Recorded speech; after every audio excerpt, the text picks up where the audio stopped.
Howdy folks, welcome to Adventures in Alberon, Courts of Everest. I am Joe Treff, your Dungeon Master for this and most evenings, and joining me are my friends Matt, Hannah, Kara, and Alana. Even taking one person out just gets me so off right there. I think you switching across. It's the moving, yeah.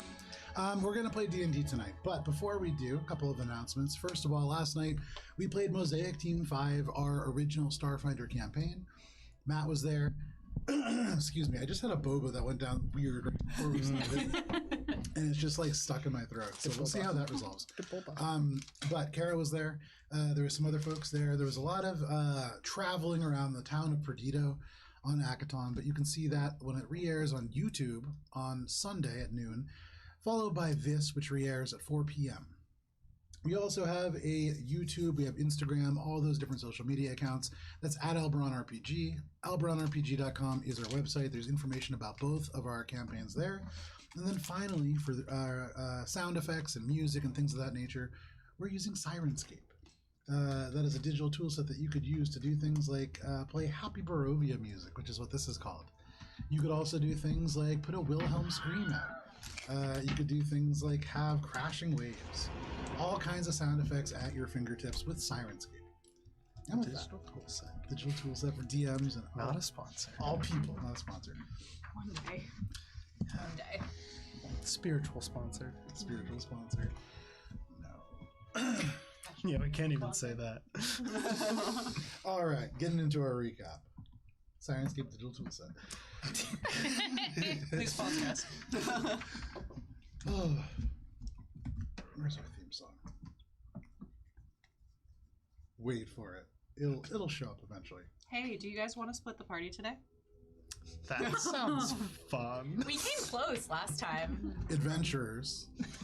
Last we played, you washed up to varying degrees of success and made your way to the various shops around your abode. You bought more presentable clothing, most of you. Though with your funds a little bit limited, you did need to resort to seconds that had some issues. Minka, you found a combination of clothing that, though not necessarily a second, certainly questionably presentable. This lime green and bright pink outfit attracting a lot of attention on the streets, a lot more subdued in this Emerald Spire. Ori, you covered the crop top that you ended up purchasing for this formal appearance with your cloak, making a nice toga situation.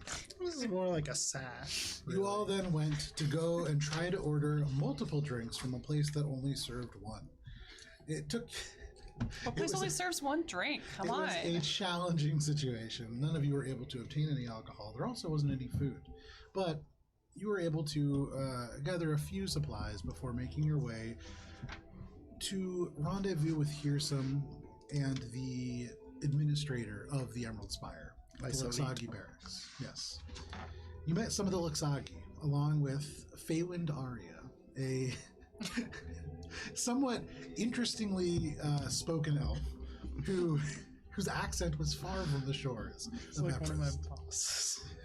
Actually, if we go by like regionally bound rules that are relevant to this, she would be from West Dominion. Yeah. The same place that Blue Benet was from. No, so Surely. Blue Benet. No, Blue Benet is from an entirely different plane of existence. Blue Benet is very, very different. Either way, neither here nor there. You met Feywind Aria, an elf. You traveled to the Sparkle Feather Downs, this submerged kind of arena used for a variety of different sporting events, and you elected to investigate the luxury box that this murder had taken place in. The Luxagi descended and investigated the pit below. Over the course of your investigation, you were ambushed by cloaked and masked figures who attacked you and the Luxagi team that was beneath you. Most of you fought from above, although over the course of the fight, many of you dove about 40 feet to the bottom, with many of you using magical abilities to descend. However, the Luxagi were badly hurt. Feywind was able to eliminate the final member of this group as they ran away. Elena, you had captured an unconscious, non-lethally damaged individual. I bonked him. You bonked him good. Now, Ori, as you slowly make your way down this cliffside, there are shouts on the street around as panicked citizens of the Emerald Spire run for cover. The elf Lixagi, known as Feywind Arya, had just unloaded 5 magical arrows in rapid succession into the crowd before shooting down this final figure. Ori, as your feet find the ground, just kind of like touching, combat comes to an end. You are all out of initiative. And that is where we begin this evening. So give me just one moment. I tie up the captive. I didn't get a chance to say it last time. Okay, give me 1 second. The other one's still okay too, right? Yeah, we got 2 of them. I go tie up the other captive. Time to interrogate. Yes. All right. So, in this moment, all of you, no problem, are in various positions around this place, but all in this kind of 40-foot descended pit. And you can see there are doorways that lead off and into a sort of entry chamber, which becomes this kind of circular concourse, you would imagine, as it does bend away. And there are various pillars in the center that support and rise all the way up 80 feet to the sort of ceiling area above the luxury box itself. And you can see there are bodies of many masked individuals kind of strewn about here. Excuse me. You can hear bells ringing, larger bells that reverberate the ground that you stand on, signaling danger. You can hear shouting. And then through this kind of crowd, you can see there are people kind of running and looking from above and then kind of running away. You can see there's a number of green armored figures, these Lixagi that you had come with, maybe more arriving. You can hear shouting from above. You would imagine it's going to take a few minutes for people to arrive down here. You are tying up the captive, Alina, so you run over, you kind of jerk this person up and begin to tie them up. They're still breathing, a little bloodied. They have this big knot on their forehead. Yeah. What are the rest of you doing? I guess Minka's gonna watch Ori descend to make sure he isn't about to fall to his death. Dexterous. And then once he makes it down, Minka's gonna go back to the gate and make it the way down there you're supposed to make it down, and not just launching yourself out of the luxury box. Yeah, no problem. So looking over the edge, you just kind of watch, and as soon as you see the elf's foot touch the ground, you go down. When you get to this emerald crystal, do you still have the Arclight key? I keep it back. So, going there, you just kind of stand. You wait for the crystal to begin to glow. Nothing happens. You're about 20 feet up and kind of unattended on this walkway. Who has the key? The dwarf. Oh, he left. Oh, right. Oh, right. Oh, okay. Oh boy. Minka's now gonna like attempt to find a way down. There's plenty of ways down. You can't fly? Make a perception I check. can't fly. You're an air genasi. I can't should be fly yet. Wow, that is racist. I mean, that's becoming a trend well with established. You said perception. Yeah. Natural 1 Okay. for a total of 7. There's none. You are suspended on a fortress up here, unassailable, unclimbable. You saw Ori go down, and by some miracle, they didn't fall. But as you look, you don't see how. It looks sheer down, despite the fact that there are multiple like crenellations and stones. In your mind, it is smooth as silk, and that would be impossible to descend. Okay, I'm just gonna wait up here until someone turns the stone back on. Oh, okay. All right, have fun. I'm gonna go. The other non-dead assailant is like in the crowd, right? So they're very much dead. I thought.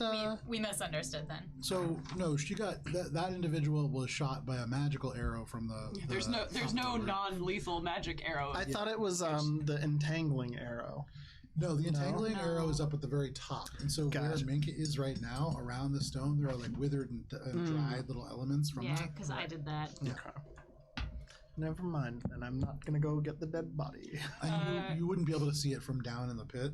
It is about like 40 feet up. Right, because it was on like the mezzanine. Yes. I guess while I'm stuck up here, I'm just gonna look at the bodies, but I'm assuming with my natural 1 perception, I'm just gazing upon corpses. We'll come that's back about to it. that's investigation check. On a We'll come back to that in tower a second. high above. Yeah, just staring at the corpses. Billy kind of pushes everyone out of the way as I'm she's in trying to hell. like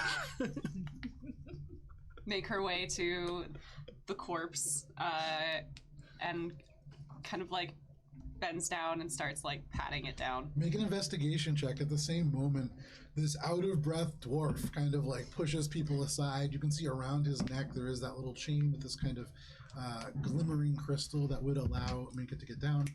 But he like parts the crowd and kind of catches up and is now sort of standing over the body as well. 17. A 17. With a 17. With a 17, you bend down, and this figure, a half elf probably, as you kind of like pull the mask away, very soft skin. This individual has about 5 gold pieces on them, 2 pieces of silver, and that's it. As you go through their pockets, there is no like personal belongings. You imagine they probably had like weapons, and they were probably dropped in the escape attempt, but literally no other belongings. This one doesn't have the key that they used to get down? No. Okay. You tie up this individual. You have them unconscious, kind of bound. Do you have rope or something like that? That's a good question. I assumed I did, but I forgot that we were a Level little 3? more level 3. Do you have a Dungeoneer's kit or a? No. Oh yes, I have 30 feet of hemp and rope. There Thank you you, go. Joe. So no problem. You wrap them up. And I'd like to. So I know there were like columns and stuff down there. Yeah. So I like tie him to one of those also. Okay. And then when I'm done with that, I'm gonna go look at the bodies of the infiltrators. Make an investigation check as well. Oh, Nice. I don't know why. It makes me feel like I really succeeded. 15. 15. With a 15, you begin to go and like look through these bodies, and you can hear now there are like footsteps, and there are definitely other people coming. You find scattered through maybe 3 or 4 of these bodies before people arrive, a total of 10 gold. Nice. What was the total roll? 15. 15. You find a short bow. There are about 3 arrows that are not broken or otherwise kind of ruined. All of these individuals, though you don't remove them unless you specifically want to, are wearing clothing relatively, dark shades. No, it's not like a uniform, but all of it is relatively fine. None of it seems to be roughshod. These are not people that are hanging out in like a slum somewhere. These are all relatively nice. You okay, Matt? Yeah. Okay. And with that roll, that's really all that you'd find. But interestingly enough, similar to your companion, although you have not talked with them, not a lot of personal belongings. No keys to houses, no coin purses. These are just coins that you kind of find tucked away. A few footsteps can be heard on the stairs, and then a number of individuals arrive. So first, you can see there are 2 figures that are in this green armor. And you know they are Lixagi, both elves, but then between them you can see this 3rd figure. And they are an elf as well, but hairless. Bald, the skin has been tinted with metallic powder so that it absorbs and kind of reflects the light back around them, and so in this way they seem to almost shine a little brighter than the 2 that are by their side. They're mostly unclothed, save this little like sarong and sandals, and there is sort of, I would say, Ori, make a history check. Is this a Fey history check? Or like No. Okay. Do you have a thing for that? While they're doing this, Billy would like nod to the dwarf and say, "We should probably meet back up with the others." He stops, he kind of like has this hammer in his hand and he's looking around still, but he nods a little bit absently and he says, "You handled yourself pretty good back there. Thanks. What are you all doing here in the first place? Like, I know he's here and he's assembled people as part of the treaty, but There doesn't seem to be a rhyme or reason to all of you. It probably will stay that way. Yeah, that's... Yeah. Do you have a name? Are you called something? My name's Billy. I mean, as a group. Oh. And you like kind of turns and you guys begin to walk back to this assembly of yours. I don't think so. You should really think about having a name. It's hard for people to spread good word about people. No offense, just called Billy. I wrote down the sigil. Make way, and he kind of like parts members of the crowd, and you walk thinking. About Billy's that. like kind of like sulking in the corner. Billy's a great No problem. name. Ori, as you kind of look at this individual and regard them, you've never seen an individual like this. You've been to the Spire, but they look up, and as you regard them, they regard you back, and you can see their eyes almost blood red. You can see they have pupils and they have, the clear kind of whites, but where there would be blue or green, it is just this crimson kind of shade.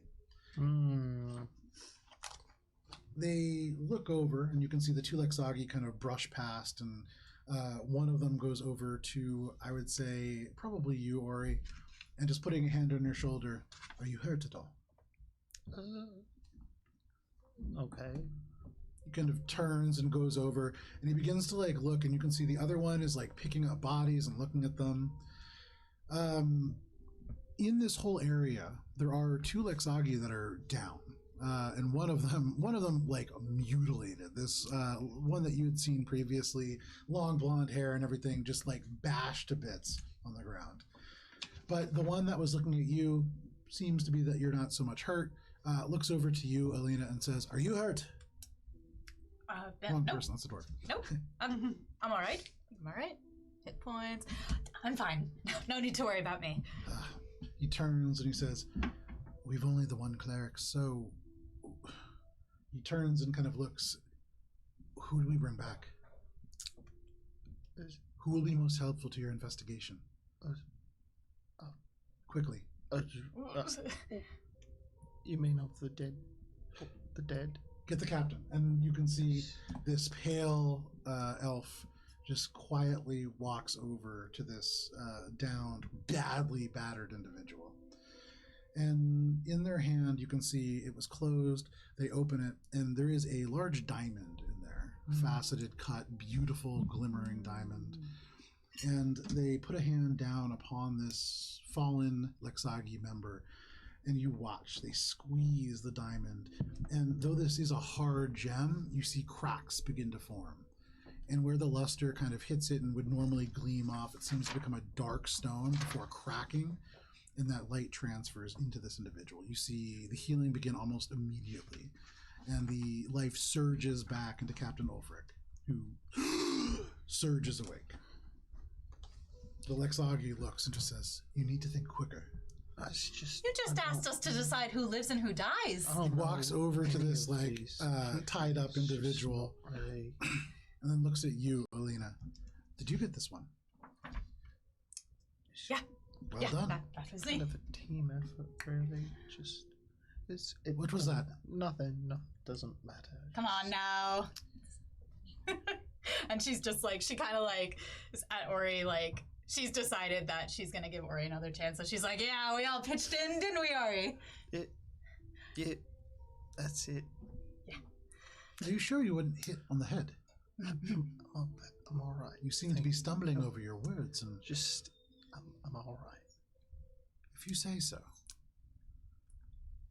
We need to interrogate this one. Could you please bring this one about? And you can see this elf, the red eyes just flick over, and the red seems to become almost darker for just a moment, and then this captive just coughs a couple times. They sort of wake up. Give me just one moment. Is Billy back by then? Yeah, I would say, Billy, you and the dwarf kind of come through the door right as this individual begins to cough themselves awake. The mask still kind of on, dark cloak, same kind of dress as the rest of them. Alina goes and gives Billy a big bear hug and is like, hooray! Billy, you did it! So proud. Billy like kind of coughs and like spits out like a huge like blob of blood. Oh, that's my girl. Very, very battered is Billy. The dwarf, as soon as the dwarf walks through, just kind of goes, "Hey, do you guys have a name?" What, like a group name? Yeah, because this one says it's Billy, but that's not really a group name. That's mean, my that's her- name. Do we have a name? Oh, We got the pull out the I didn't sigil. I just meant it wasn't really a name for a group. There's Fine. Well, we something have a sigil. Is a something sigil about, enough? Something about the seasons or something. See, I wrote down what's on the sigil. I wrote down what's on the sigil. Name, but Minka's but sitting by didn't write the down the stone. Didn't write down the name of the group, but wrote down all the details of the sigil. I remember what we talked about offline, but it hasn't come So up yet. I'm just gonna pull out the sigil and be like, this is us. Right. You're members of you're the Treaty of Four Seasons people. Yes. But typically, you have a name. It's a group of heroes or adventurers. They just told us. I just slip in my mind at the moment. It's just You didn't name yourselves. it's can't really be bothered. You know, it's You can see the other Lexagi, this elf, is kind of incredulously looking at you. And you, anybody else who's kind of, they're maybe like 10 feet off, and you can hear they turn to their partner and they just go, okay, so they're not hurt, they're just stupid. But the dwarf kind of leans over, and Alina, for you, this individual now conscious, and if you wish, you can ask them questions. I'm gonna take his mask off. Okay. What's he look like, Joe? You pull this mask away. This is a half elf as well. You can see the hair falls just above their shoulders. They have eyes that are a little bit high set, slightly rounded chin, and then as you take the mask away, it was kind of almost hooded to like go over the eyes, so you couldn't quite see the whites of the eyes. But as you pull it away, they stare at you in this very intense way, just looking at you from like above the cheeks. The teeth a little bit out, the mouth kind of open, but they look at you. They too are also wearing relatively nice clothing, and you can actually see there is a silver chain that clasps the cloak shut. But that is this individual. I'm going to have Petal pop out of invisibility and just sit on my shoulder. I'm gonna say, all right then, you know the drill. What are you doing here? What's that? And you can see just regarding the little pixie that are Oh, my little friend. that one. You needn't worry about her unless, of course, you choose not to answer my very polite questions. Make an intimidation check. I'm listening with my ear for deceit as the interrogation is happening. Sure. Tell me when you would like to use that, because you can't just leave it open. It's not, Okay. it's not an app. I have it running in the background. 14. 14. Okay. Second here. There's a little notification asking if you'd like to keep it running. Yeah. You can see he just looks at you and goes, Your ear for deceit is on. "Your unicorn isn't going to threaten me. I've seen him before." Is that a unicorn? It's not And you can see they try to like close their arms, but they're tied up, so they just Ear for deceit. look. Make it. It's not a sense motive check. God damn it. Make a Insight. insight check. I was gonna say make an improv check. I know that's not right. We're doing that all the time. How's 25? Yeah, you get the sense that this isn't a unicorn. It's Why does he it's think a it's a sprite unicorn? or a pixie? Yeah, why does he Very think it's a unclear. Are you trying to get a sense motive for this individual? Weird Insight? use of that check. Okay. They seem. I mean, I can do it. This is- They seem Whatever. pretty. I mean, just looking at the eyes, looking at this person and how they kind of are regarding Alina, there's something maybe. He's a bit touched. It In the head. seems as if there is a lot going on in their head that maybe you're not privy to at this moment, and they seem as if they.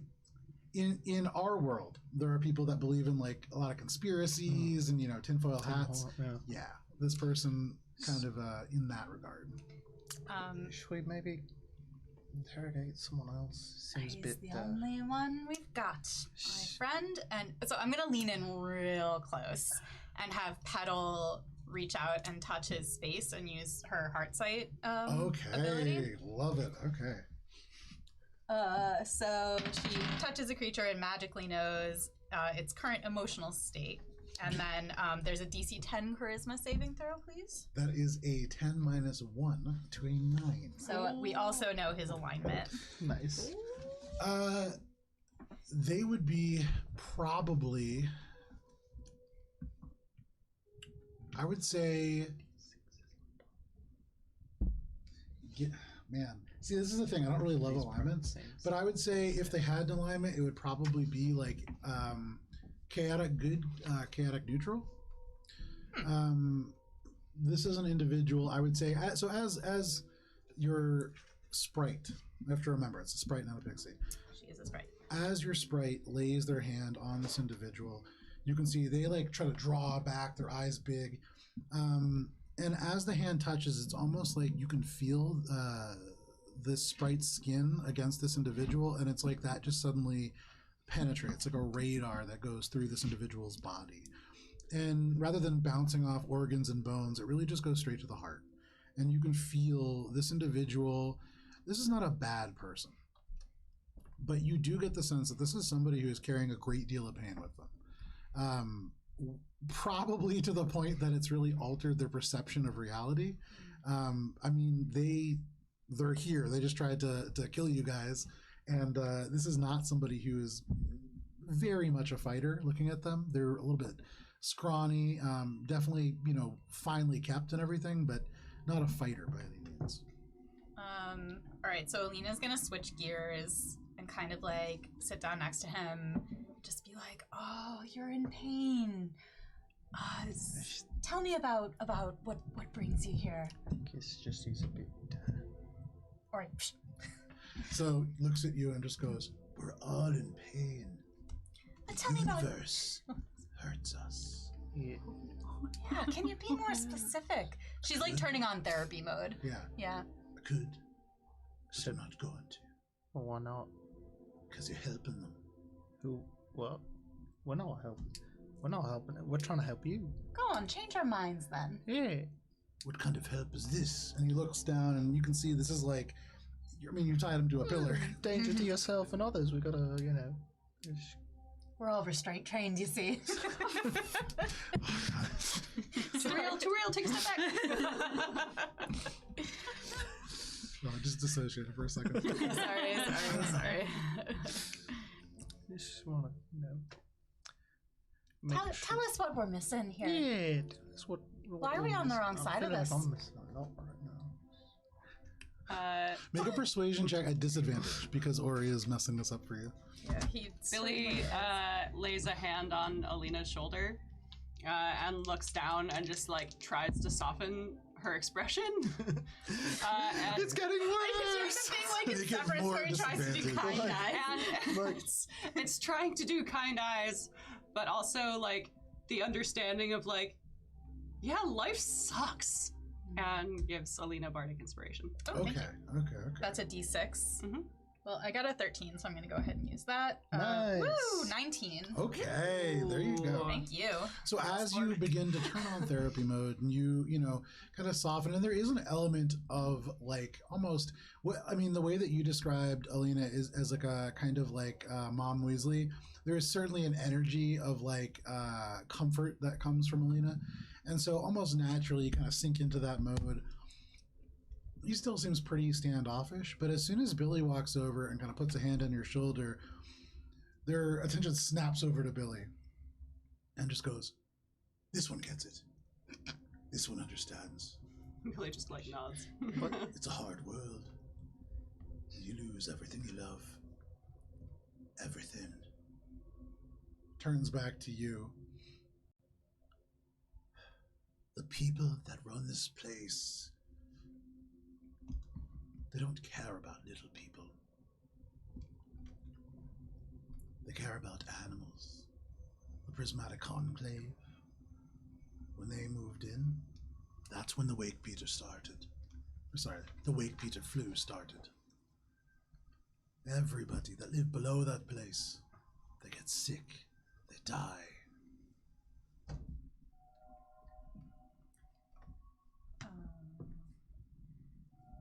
So you've been hurt then?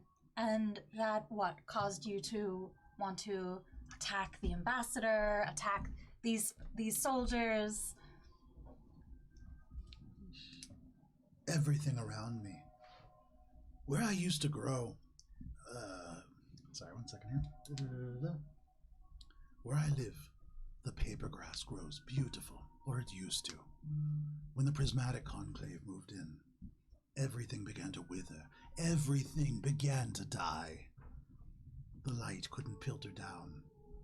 In our whole place, everything in Mirthsod began to die. The people, the crops, the animals. They said there's no connection. They said it's because we don't keep our systems clean. It's our fault. But it's not. It's the Rangers. So you're from Mirthsod. Yeah, I'm from Mirthsod. Where is that? I'm asking.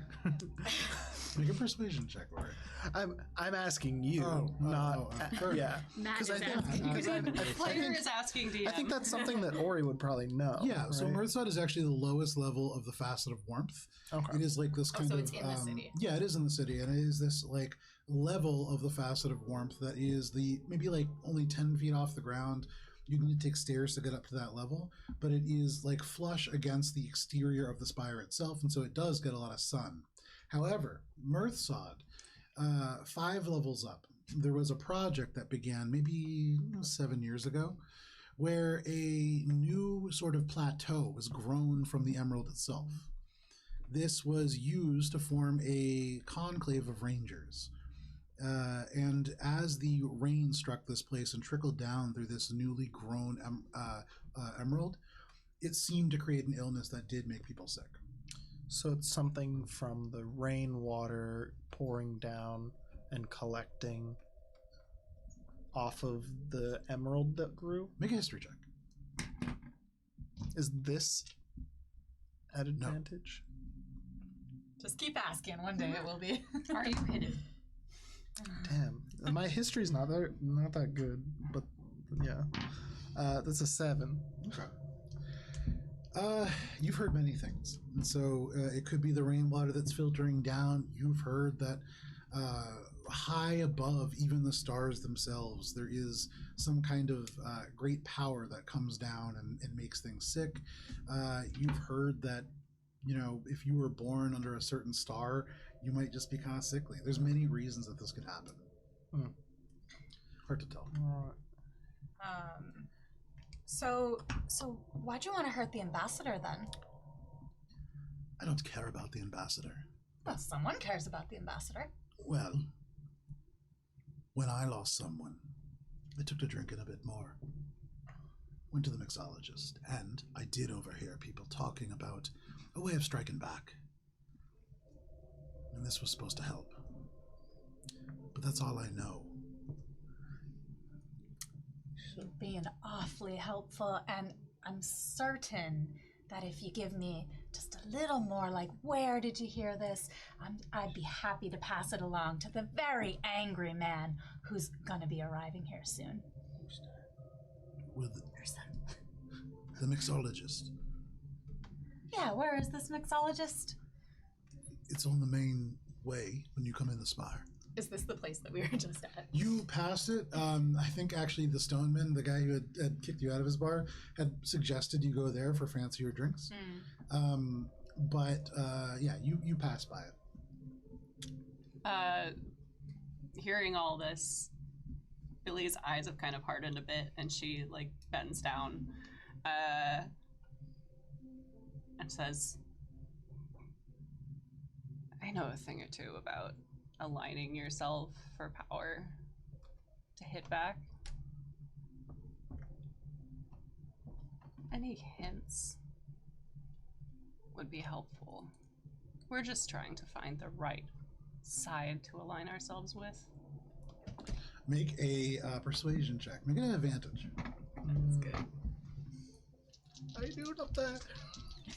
You're still standing around. I'm just casually God, for staring at advantage. the pile of corpses. Literally just 24. It's like I'm so sorry, Alana. I forgot she was up there. cloud You could see, like, in the background as this is happening, the dwarf is like, 1, 2, 3, 4. Wait a minute. It's like looking around now for me. He's just like in the fetal position. He's just like the drip of blood up there. I'm stuck up here forever. I guess No, probably by now, like, trying to, like, pick up the rubble and just, like, find a good Individual, stone. Okay. So one thing that you would kind of note, as you talk to this individual and you tell them, strike at the right person, they regard you for a moment. That seems to hit something within them. And he says, I don't know who was in charge of putting together this, but I heard something about the poison they used. There's a poisoner called Dire Croak. It's supposed to be something derived from him. It probably ends up with the red slime. Where's this dire croak? Again, I don't know. I just heard of this. And if I did know, I wouldn't tell you. Well, hey, easy. I'm on your side. Billy, like, Sort reaches of. into her pocket and pulls out a gold coin and kind of, like, tucks it away in one of his pockets. He looks down at it and he just goes, don't bother, save your coin. I've got plenty. It's not like I'll be going home after this anyways. That's probably right. Anyone that I can give this to? If you wouldn't mind stopping by the Ambertint abode, the caretaker there, Ost, could use it. Umberton, is it? The Ambertint abode. Amber tint.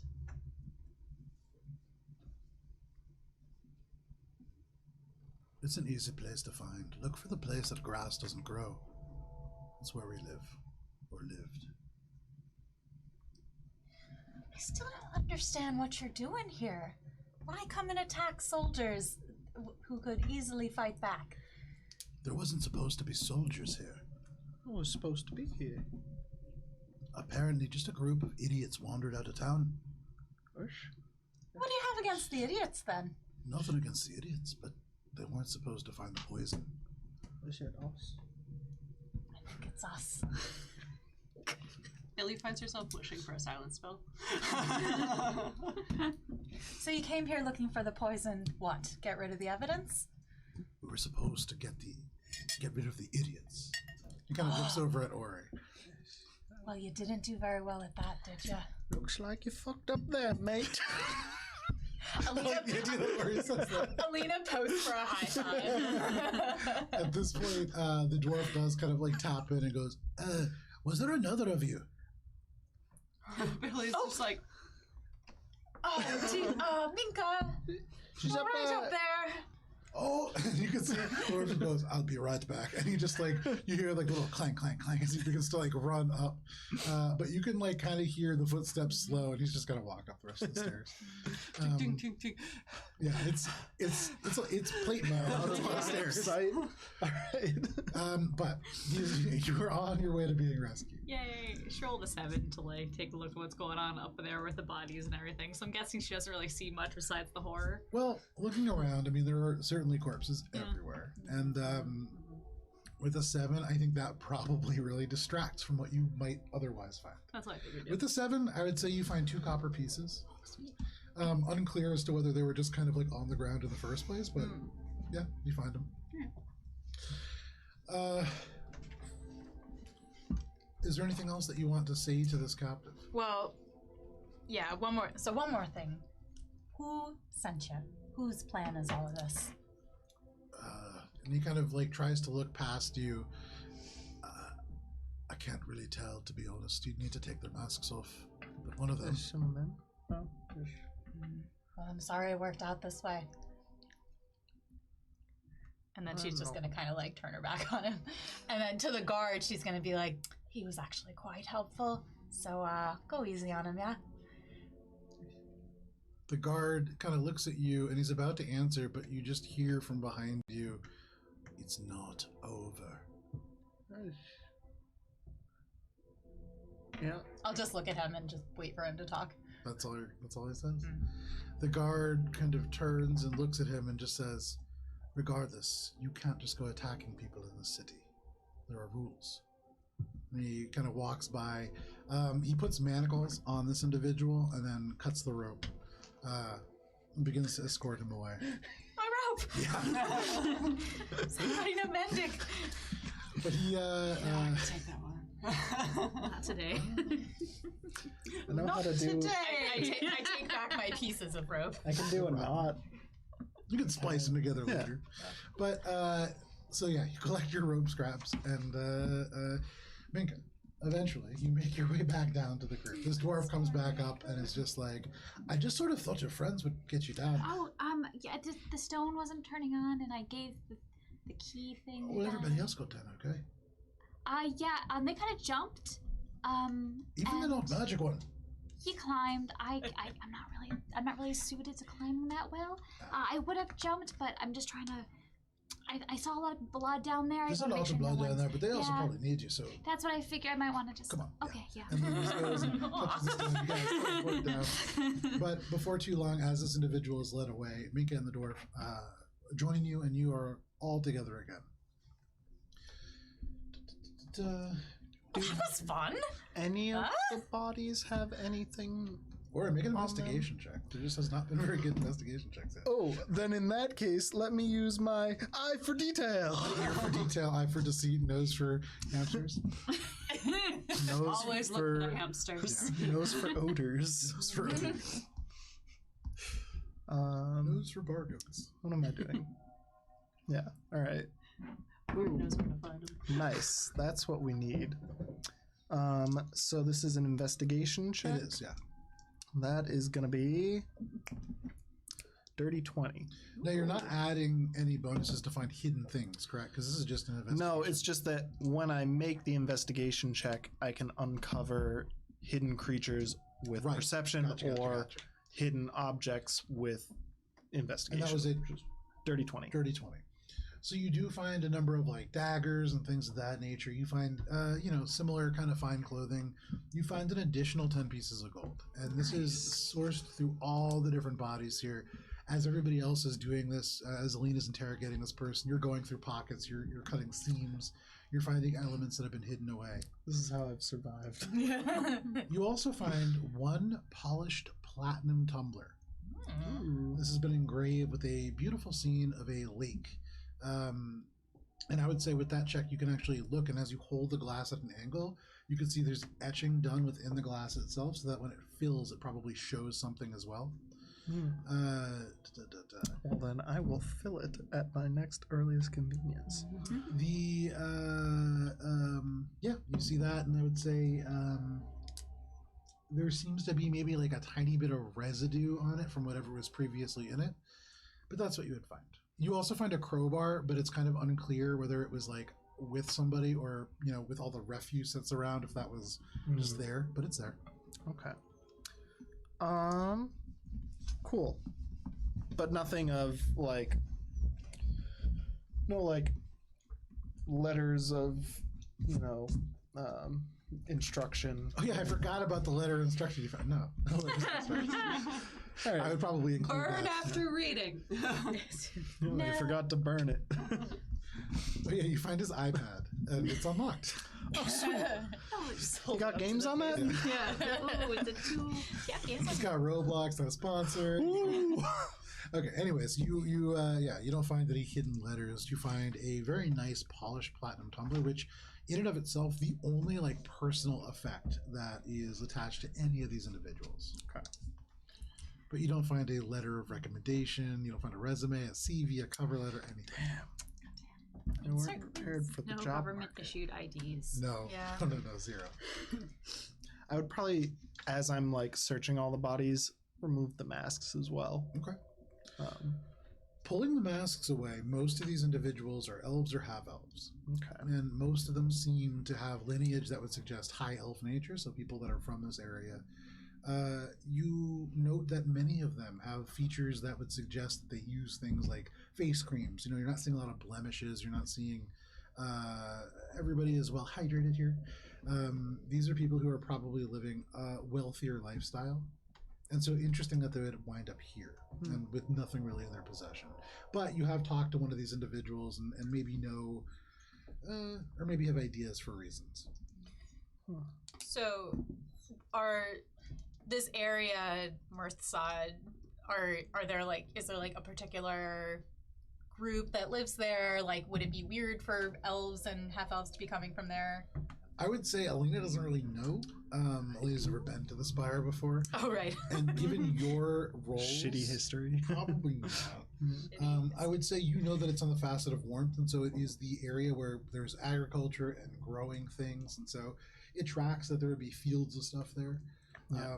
And that any changes to the climate would probably be not necessarily disastrous, but would have some ramifications. Make a nature check. I think I'm good at nature.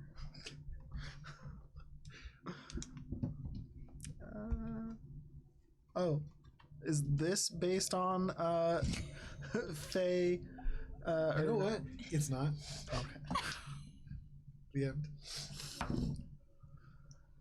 Ooh, that's a 19. Okay.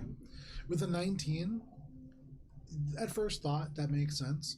But as you look at this, and you had kind of come in and you saw this crystal clear, beautiful, glimmering, kind of just barely tinted green, wall, and you didn't really notice any looming darkness over that.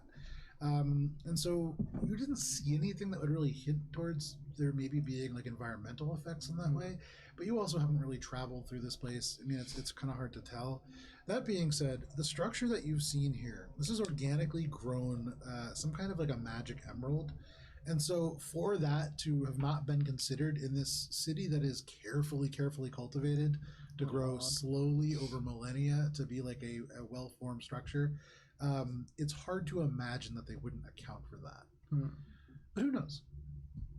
So there might be reason to believe that it was done with ulterior motives. If it is truly causing these effects, it would be hard to believe that it hadn't been at least there wasn't about. some yeah okay. Somebody would have had to say, we're gonna we'll still do that. It's the whole we're gonna drain the lake for this factory. It's and asbestos. We know that it's gonna kill people, but the profit margin. Yeah. It's juicy. It is the baby powder of Alberon. Yeah. Cool. Okay. Alright. When Mika gets back to the group, she's like, "Oh, is anyone hurt? Are you guys okay? Just You right? bumps and bruises. Billy? Mostly. You alright?"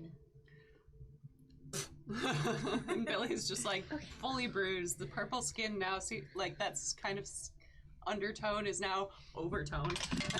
The left eye is fully shut. Okay, well, let's just kind of... I just have So Mika reaches out and touches you and heals you for 13. Nice. Nice. I was waiting for it to be 1. I was rolled decently. Just one hair just pings back into out of place again. No. So, No. okay, Billy feels much better. no one get hurt again today. That's it. That's all I got. Well, hopefully no one tries to attack us again today. Unless anyone has, I don't know, herbs or something, I can maybe do something with that. But besides, Listen, no one Why please don't- jump off any more cliffs. okay, we won't jump off any more cliffs. Unless we drop really amazing swords.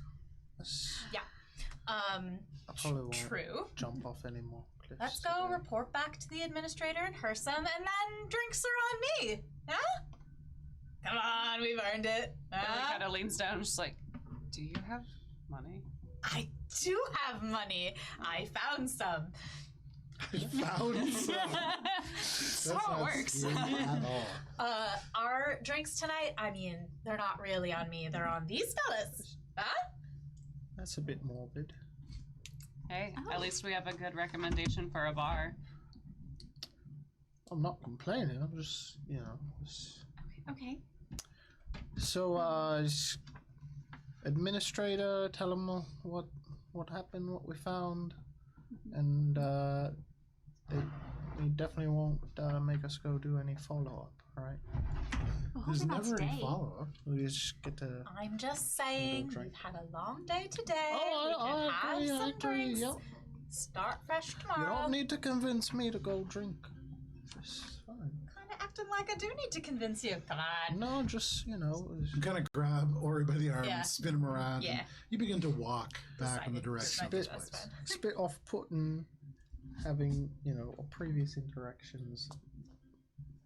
Gotta be honest, one the most pleasant that I've had. So it's refreshing I'm to just see in a good mood. a different I mean, we're side of you, alive. but it's a little unsettling based on what has just previously transpired. You're not in a good mood right now. It's a little bit of is it there's a dichotomy is between rampant death all around, Yeah, I feel and kinda now bad you're about being that. chipper and friendly, where previously you were quite rude, a bit rude and nasty, to be Not perfectly honest. right to the point isn't rude and nasty. It's just time saving. I mean, she offered some teas. Now, as you walk back, there is still a little bit of chaos in the streets. There are people still kind of like definitely talking at a frantic pace and pointing. You can see people like gathered in doorways and things. But as you make your way back, is there anything that you want to do on your way? Is there anything that you're looking to stop or look at? Did someone go to collect the body that was felled by the magic arrow down the road? Yeah, and so you can see as you get up amongst the people who are like talking and pointing, there are a few people who are like soggy, and you actually would see another similarly hairless elf, like that pale kind of powdered skin, who is walking with them. And you would gather these are maybe like an order of healers of some kind in the city, but they are gathering bodies and kind of doing that. As we're walking, I'm gonna be, you know, sort of not like going off the beaten trail looking for this, but passively looking for anyone who is either like dressed in a similar masked attire, which would be kind of weird, or similar, you know, nice skinned half elves who may be reasonably associated You with use so them. many words. Make a perception verbose. I'm looking for people with good skin. Can I do a check for fashion? Who's got the best moisturizer around here? Perception? Yeah. And anyone hidden too is gonna be seen with this dirty 20 again. Okay. As you're walking, you do notice there is a place that you pass by where there is a number of children playing hide and go seek, and not a single one is hidden from you. Nice. You walk by, and it's like over there, over there, over there, over there, over there. Hey, Good job, kid. yeah. There's like a whole bunch of kids that are just like real upset. You just hear a chorus of "Aww." But yeah, you walk by them, and you catch every single child. Yeah. Congratulations on ruining around the hide and go seek. Yeah. But you don't see any other like people lurking in the shadows. There are people who, like, as you walk through, you're a group of individuals who don't look like as exotic as this crowd is. Billy looks a little different than many of the people that you see around, and Minka in this like bright neon green and flamenco pink, certainly drawing attention. And so you do notice people are like watching you, and like a few people seeing you a little nervous, having like these magical arrows shot into the crowd earlier, kind of like stand aside and maybe like step into alleyways, but not really to hide, like ambush you. No one who's like, No, you don't see anybody Gotta go twirling report back. mustaches. Or, yeah, nobody acting overtly evil. No one's aggressively petting a cat. You do actually walk by one older woman, and she is like holding this cat who's like trying to desperately escape, and she's just like, "No, we love each other." Just like trying to like spit a little bit. Oh, Mitzi is such a good girl. She loves everyone. Oh man, but yeah. Aside from that, you, Sorry. so no lingering members of this group who have been like passively watching us. it doesn't from seem like you're afar. being tailed. Okay. Cool. And also, from speaking to this individual, they were not expecting the resistance that you guys offered. And so, clearly, it wasn't like they were following you in the first place. That was an ambush that was probably not Super well thought out. It wasn't well informed, to be sure. Hmm. As you walk, you don't see anything that seems to kind of be suspicious or drawing your attention. Are the rest of you looking for anything? Nope, Alina is pumped up on adrenaline. No problem. So you move around, your sprite companion, almost like a little bit extra, like energetic with you, moving around. No problem. Give me one moment here. Okay, This is so the calmest market music. this is the Emerald Spire music. It's really nice. Yeah. So, but now you lose it. So, you make your way back to the Lexagi barracks, walking through the city of Enchanted Emerald. There are many people who walk by here, and as you make it maybe like 5 minutes by, it becomes a little bit more calm. There are minotaurs that you can see. There are other satyrs like yourself. Here and there, you know, your sprite companion just kind of waves, and there'll be like another pixie that by, and occasionally waves, and you don't see anybody, but you would imagine just an invisible pixie like moving through the city.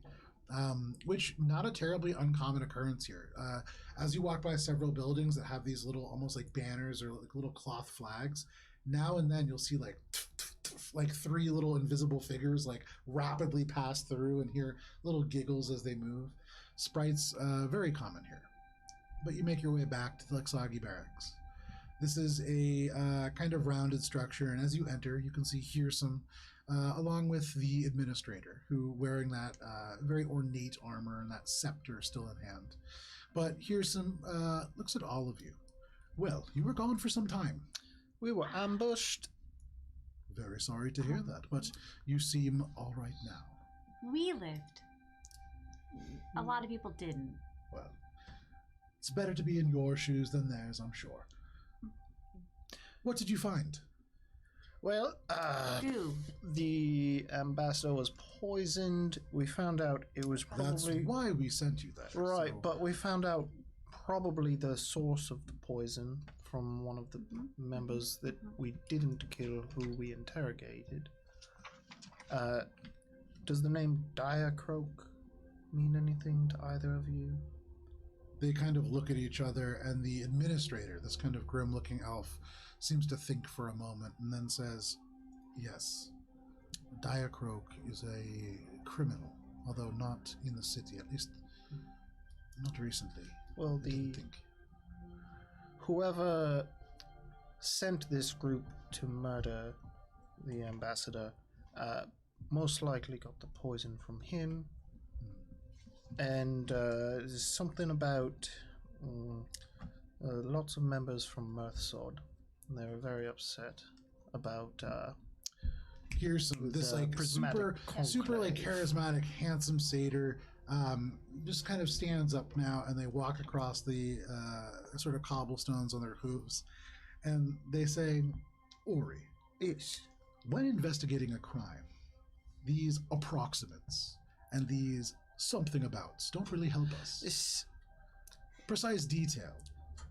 so, the members who attacked us were from Mirthsod, and they were upset with the recent construction of the facet above for the prismatic conclave, because they believe that the rainwater that is now falling into Mirthsod has been causing Wake Peter flu. a wake beater. You can see here yes. someone is like squirming almost, and he goes, "Dear gods, you speak so slowly.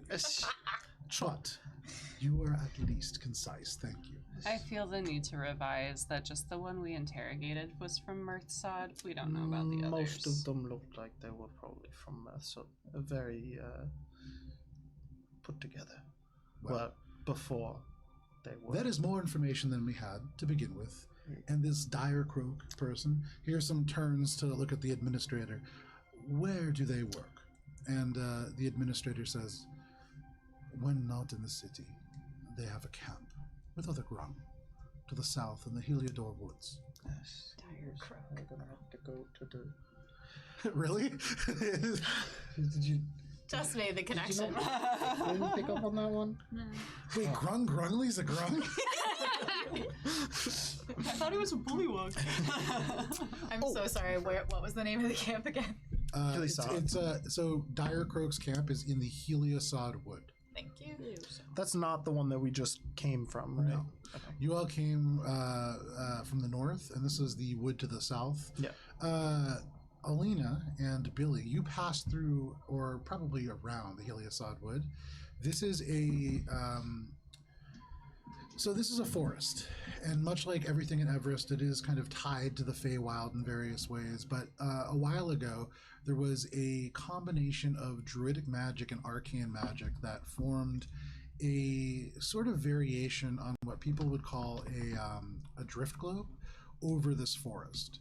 And using this magically enhanced daylight, they're able to grow trees at a significantly faster rate. And in this way, they're able to sustainably source wood for the Emerald Spire. And so this wood magically grown, and that in and of itself seems to have had some effects on the flora and fauna of that place. As beautiful as it is, and as rich in, I would say, resources, there are certainly dangers there as well. And I would say Alina and Billy, go ahead and make history checks. This isn't the same. No, it's not. The wood type. No. 3. Oh, Okay. well. Well, you guys have been drinking as you walked through, and so, you didn't notice a terrible amount. There were little, like, gem shards that were kind of stuck into the ground here and there. There were places where the oak trees grow really, really, like, close and kind of heavily together. But you didn't notice anything especially dangerous. You had a pretty nice walk through, from what you can remember, which is not a lot. But, yeah, that's what you'd know. One more thing. Who are you talking to? The ambassador administrator. Yes. Yeah, and here's some. The assailants may have been living or staying at Ambertint Abode. At this, Billy, tenses up a little bit. The Ambertint Abode is a estate in Mirthsod. Right, so maybe check that place out as well. Very well. He kind of turns and nods. If you're too busy, happy to do it for you. You could see there's two Lexagi who are already standing up and getting ready to go, and the administrator says, "Well, we have law-keeping forces for a reason. They will attend to it. But thank you." But if you're trying to go say hello to people who mean you harm, generally not wise to go in shining green, if you know what I mean. No good drawing. Well, your concern is appreciated. It is unfounded. You'll be fine, but thank you. Well, I think Hearson turns and says, "And anyways, Billy, you have another task ahead of you. we're gonna have to go to the forest, aren't we? Unless you have another way of tracking down whoever it was that sent these individuals, I would recommend going and locating Dire Croak and not killing him." That's probably... Absolutely, Harrison. Well, We can do it. We won't let you down. Again. I'll pack more healing this time. I think it's important to understand all of you are from most of you are from the mortal plane. To let me down is nature to all of you. Do not take it personally. Strive to do your best. And he kind of holds back, and you get the sense that was a move, that was a motivational speech from him. That was very kind from him in his eyes. He's very he feels like he took the high road there and was real nice to you. Billy gets a teenager look. Thank you. Right. You're welcome. Well, we should be off then. Set out tomorrow morning for the woods. I would not recommend traversing those woods in the dark. Right, so it's tomorrow morning. Absolutely. Herson, Yes, people keep asking us 5 p.m. the name of our group. Did you want us to call ourselves? Well, I thought we'd been over this, but most groups have a name for themselves. Established groups typically are called for this, but all of you have unique talents that I think will come in handy at different times. So you do not have a name coming in. You are free to name yourselves, or people will come up with a name for you. Though I do caution you, I've heard of quite a few embarrassing ones. Like what? Well, someone Make a- called us the idiot. Make a persuasion check. Finger gang. 13? Nobody you would have heard of. Now, if you do mean to spend the night here, find rest. You've done an adequate job. Yes, I'm alright with etiquette. He kind of pulls out his hand, and you see suddenly this bag apparate. And he holds it out to you, Alina. And as you take it, you can feel there are coins in there, certainly. More than you have retrieved from the bodies. Opening it up, you would see there is roughly 30 gold pieces in there. Thank you, sir. So, Person, sir. how much you were splitting that? Don't be rude. Yes, but we gotta split it. Yes. Just, Now, have any of you traversed the wood before? Have I traversed the wood You have before? not. We have. Ah, well, then you know the dangers. Best of luck. And he turns to the administrator and says, "Shall we sample some of that wine?" And the administrator says, "Of course. Here's some. It is nice to have you." And they begin to walk out the door. Alright, we'll see you when we get back then. Bye. The administrator turns and says, "Goodbye." And Hearsum just keeps walking out the door. Alina opens up the coin purse and distributes the 30 gold pieces between the 5 of us. Okay. This is gold each. 6 each. Yay. We are making money, earning a living. Alina's gonna do a little happy dance and be like, like I said, drinks on me. Alright, well let's get to it then. We had to come up with a name, right? We haven't Let's come up with a right? name later. Small peanuts. You can come up with a name. I don't. I gotta think on this. Yeah, think on it. Maybe get the cogs spinning. Spend a lot of time thinking about the phrase small peanuts. So, no problem. You all make your way out of the Lexagi barracks, and you can see that you're now on the warm and welcome way, this long road that kind of, from where you are actually, just goes slightly up in both directions, to the north and the south, with shops and all kinds of buildings on either side. It's about 5:15 in the afternoon, and so the light is beginning to transition from this very clear filtering through the facet of warmth above, and now is transitioning, instead of the kind of typical sunset colors, to more of this kind of dark orange green. Through the emerald itself, it does have this sort of filtering effect on the light. So, Mixologist, I'll go grab a few on you. On me, let's go. I have Drinks. to make up for being rude, don't I? Yes, don't disagree. All right then. Good So manners. I was the only rude one then of the 2 of us. Well, you kind of started it. And I don't generally. I tried to be relatively easygoing. You kind of came on very strong. And I apologize on my part. Where are you but going for a drink? The mixologist. Yeah, I figure we're walking as we have this. We're it's a walk and talk. It's like, The mixologist, as you do arrive there, over Ori's bumbling words and the fine cobblestones of the street, there is a single-story structure that you can see stretched out. There's a porch around it. If you think about almost like a plantation-style porch, it doesn't wrap around the structure, but it goes along the front. There's no seating or anything out there. It seems almost purely decorative, but beyond that, you can see windows and through. This seems to be almost like an alchemist. That's loud. Just a very, very ominous horror coming from this bar. On the second Run door, down. to another bar. This one's This one doesn't seem very inviting. No, I think it's like horror bard night. It's like themed. Halloween. You just see this like real goth looking bard.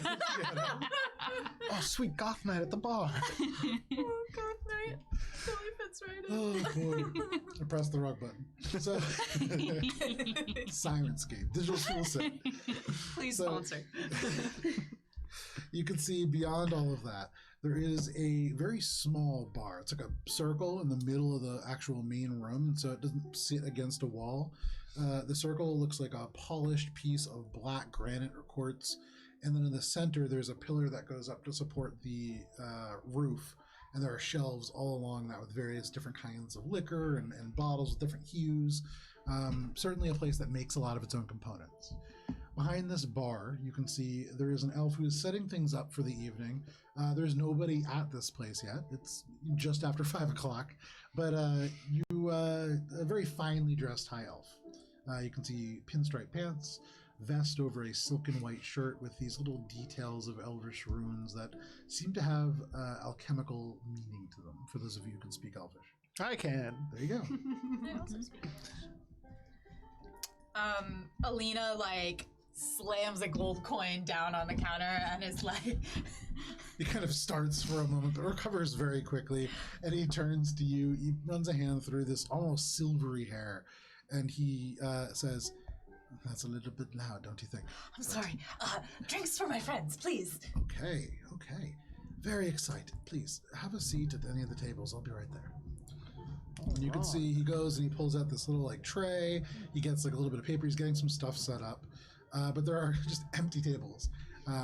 Relatively empty so far. So if you all want, you can go and grab a seat. Yeah, let's get drinking. He comes over, and you can see he has a little dish that is filled with water, a little dish that has some kind of an off-color liquid, a little dish of salt, and a little dish of sugar. He kind of puts each of these on the table, and then he turns and looks at you, Alina. So you're the one ordering drinks for the whole table. What sort of mood are you in? Well, everyone can pick what they want. Ale for me. Very well. Whatever you recommend. You've never been here before, huh? Have I? You haven't. Nope. We're Newtown. Rich for my You've blood. picked a lovely establishment to visit. The Mixologist really caters to those who wish to have their mood interpreted through drink. So what are you feeling? Yeah, I'm feeling thirsty. Something thirst quite. That's a little joke. And the bright one. Just a little one. I am feeling excited and horrified. I can see that. I think I have something for you. Okay. And you.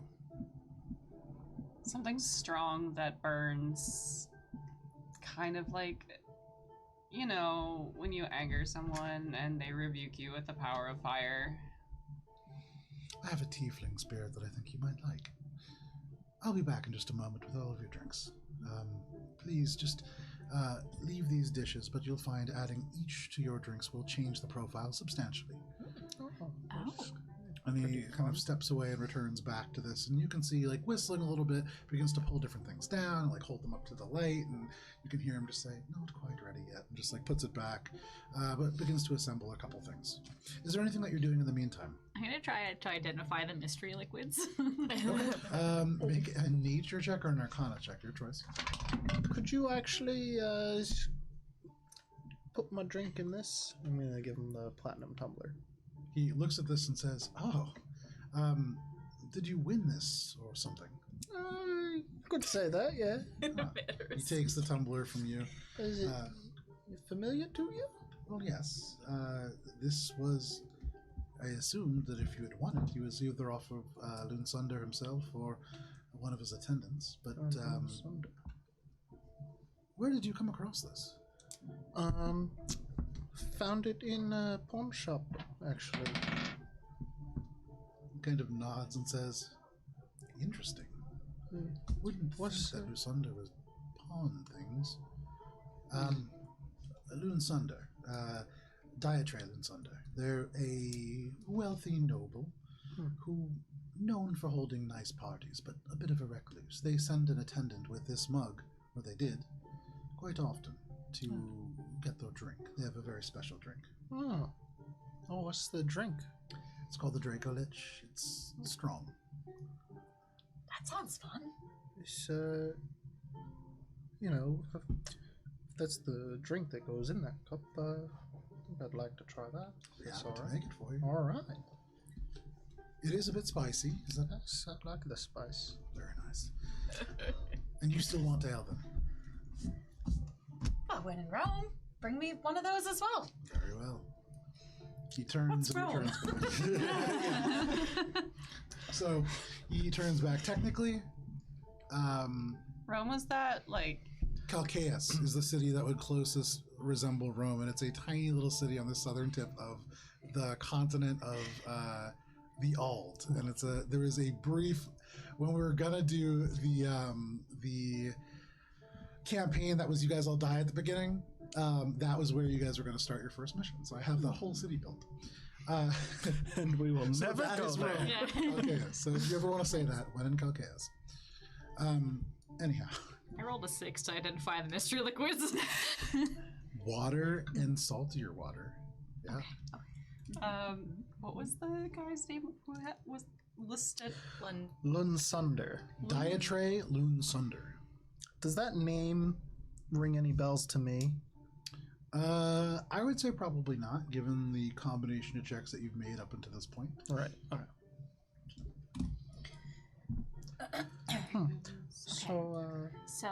So we're moving around a lot, right? And we're a group of people. You still So- on this naming thing? We need a name. That man called us idiots. Have a couple drinks that'll help get the juices flowing. Then you come up with a name. You're too focused on it. You let it come naturally. Maybe just let her say it. Well, what are you thinking? Oh, I can wait. No. No, We want to foster good And I want to respect collaboration. your process. We Everyone's got a we come from different very different process. places, It's I'm okay. sure. It's all right. And I also don't drink very often, so That's this would be okay. interesting. Good gods, All just right. say something. Well, you could say something. See, that was So, the kind of thing that so- was, so tomorrow- was I used. spent a lot of time around Billy. It's okay. It shows.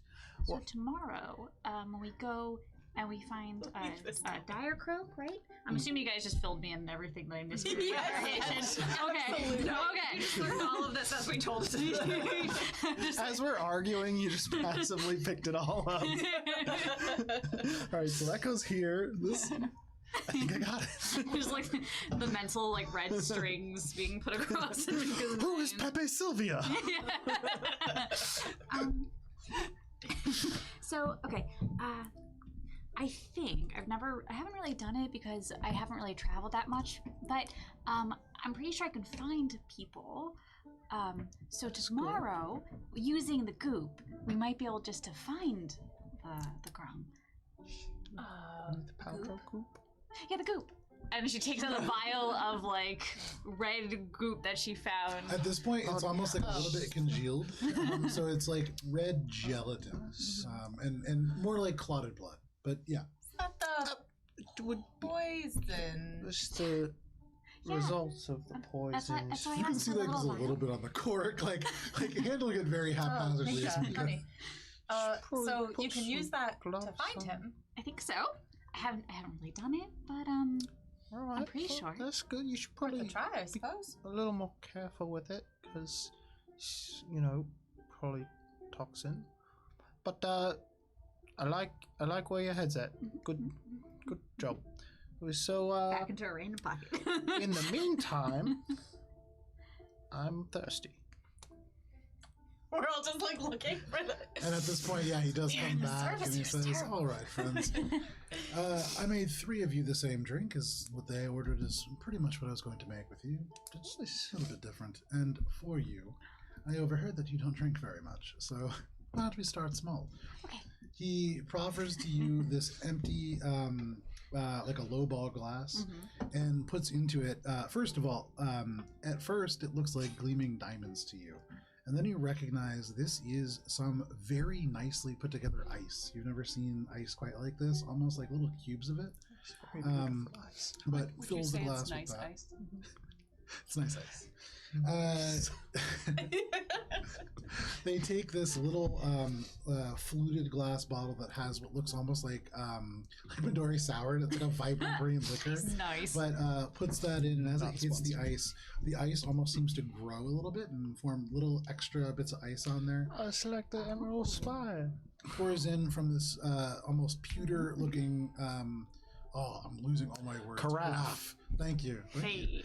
And adds what looks like just water, but as it hits from the very bottom, bubbles begin to rise, and it seems like there is almost this reaction that occurs before it just becomes carbonated. Oh. And he passes it over to you, and just sort of says, to begin, this is very refreshing, and I think you'll enjoy it quite as is. Adding some of that,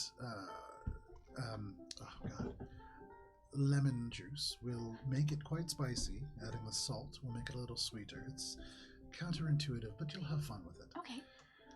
For the rest of you, this is called the Dracolich, and gives you your glass back, and you can see now full of this like almost purple amber liquid that swirls and doesn't quite mix. There is a city that is has appeared in relief, and you would actually know this is the city of Petrichor. And as the fluid fills in this etched bit, it seems to almost appear in this glass. And as you take a couple of drinks from it, the fluid stays within the etching just a little bit extra long, so it seems like the city slowly fades as you're drinking it. But this drink, as you sort of smell it, it has kind of like a strawberry kind of scent to it. You can see that there's been sugar added, but this is a dark liquid. And it smells of smoke, of spice, and of something not unlike tequila. I'm drinking it. And you'll be paying for all of these? Oh yes. And she kind of digs out. How much? For 4, that will be 8. I just make it 5. Takes the back and just says, It's very good. Gold. Very Yes. good. Holds out a hand. Yeah, she pays him. Okay. Takes the gold back. Another. Yes, please. Holds out the hand again. It's, 2 pieces of gold. what? Another round, I suppose. But Very well. What are you all doing in town? Just passing through, doing a little work here and there, trying to figure out some issues the city's been having. Are you entertainers or? Just a bit, sometimes. Well, I can't We work speak for for Herson? everyone else. You work for Harrison. It's temporary employment. Is there a party or something? Yeah. I mean, Different wasn't party. aware. we are the party. Shoot. There is no major holiday, and Harrison only comes for festivities, and usually I'm involved. This is a line of questioning that is making me suspicious. Make an insight check. I think it's also gonna make an inside check. Sure, do that. Lily would also make 24. an inside check. Go for it. Maybe. Everyone Everyone just make like, all insight present incorrect. No. Well, given that 22. this dude knew about Lunsunder Alright, I guess I'll make one too. the cup, I'm like, Yeah. it's Lily's weird too that angry. Got 11. Insight. Where am I? 15. 15. Okay. So, Alina, you still have a little bit of adrenaline going through you, and so you're just like happy to be here. You have a great drink. You take a sip. It's smoky. It's sweet. It kind of like comes in waves. It's complex. It's great. You feel like people back home would love this, and you're having a great time. You see this person talking, and you're like, yeah, whatever. For the rest of you, Did Billy get the same drink? That's what they got? Yeah. Billy's like puts it back down. Fair Just like, As you, Alina reaches for Billy's. yeah, and no just problem. like- They're expensive.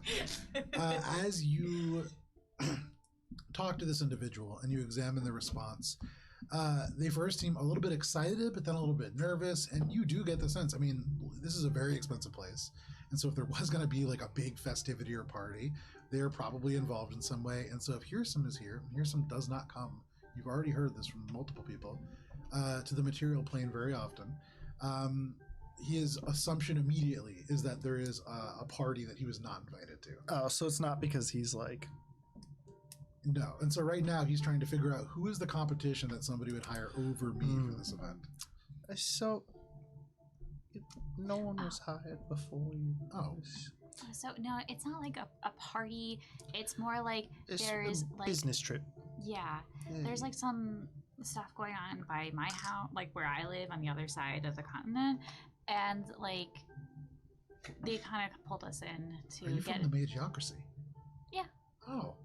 I've never been there myself. Oh, it's a long walk. I understand. It would be, yes. Well, things have been pretty good here as far as I know.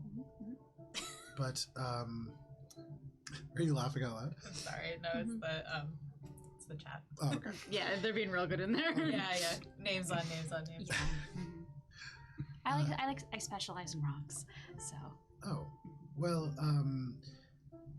that's nice. I don't know. Sorry. What are you looking for here? You just said I lost it with the chat thing. Oh, I specialize in rocks, Yes. and so of course I needed to come to Emerald Spire because I needed to kind of compare kind of the rock structure, mineral structures at the spire here to the ones back home, because of course they're gonna be very different. You know, there's a whole continent, and then she starts rambling about So, crystal structures. The structure of the Emerald Spire is not strictly speaking emerald in the way that you might think of emerald. Right, which is fascinating to me because I just, study them all the time, and I also wanted to check out the library here. Because he puts his stuff down. He, unlike many other people, Minka, he just starts listening. And he is fully willing to let you talk. While and give they're you having attention. Yeah. this very lengthy interaction. It's not an interaction, it's Minka talking about rocks. Make a special interest. special You don't even have stone cunning. Billy's kind of trying to look around the bar and just see who's coming in now that it's starting to get a little bit later. Sure. Make a perception check. And so you begin to talk about rocks to him. He nods. He's very engaged. And it's I think Minka probably doesn't pick up on this, but this is very much just professional interest. And, he is working here, and you guys have already paid him some money. Billy? 12. It's time is going slow, and so nobody has come in yet. However, looking around, is there anything else that you guys are looking for in this moment? Alina's gonna Alcohol.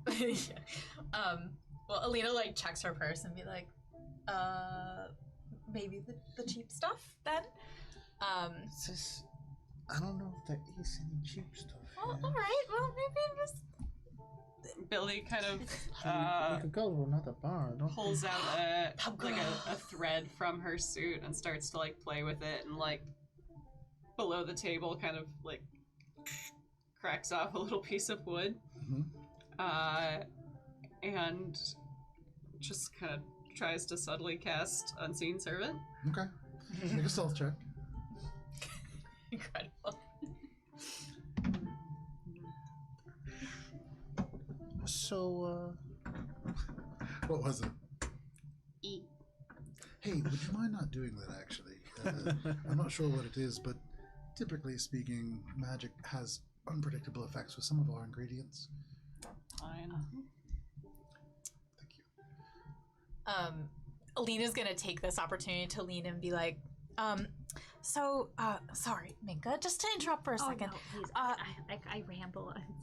This No.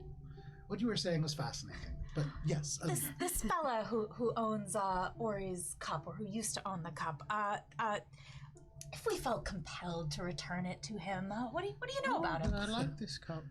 He's a notorious shut-in. He's not going to meet with you, but you could return it to his estate, I'm sure. And where's that?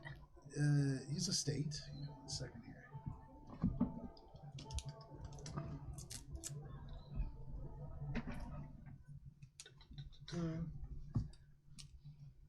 So just a bit south of the Ausenloch, the sort of magical college.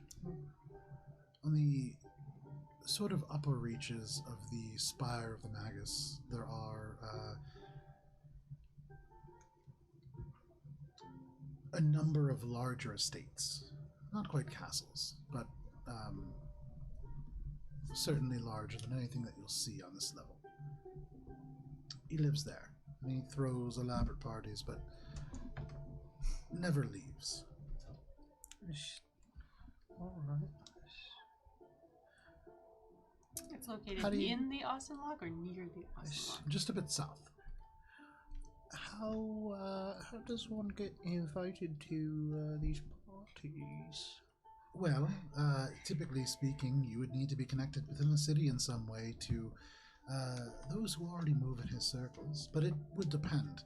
He's an individual with very strange moods, and so there are times where the events that he is holding seem to be themed around all manner of magical delights, and then the next month, everything is very poetry-based.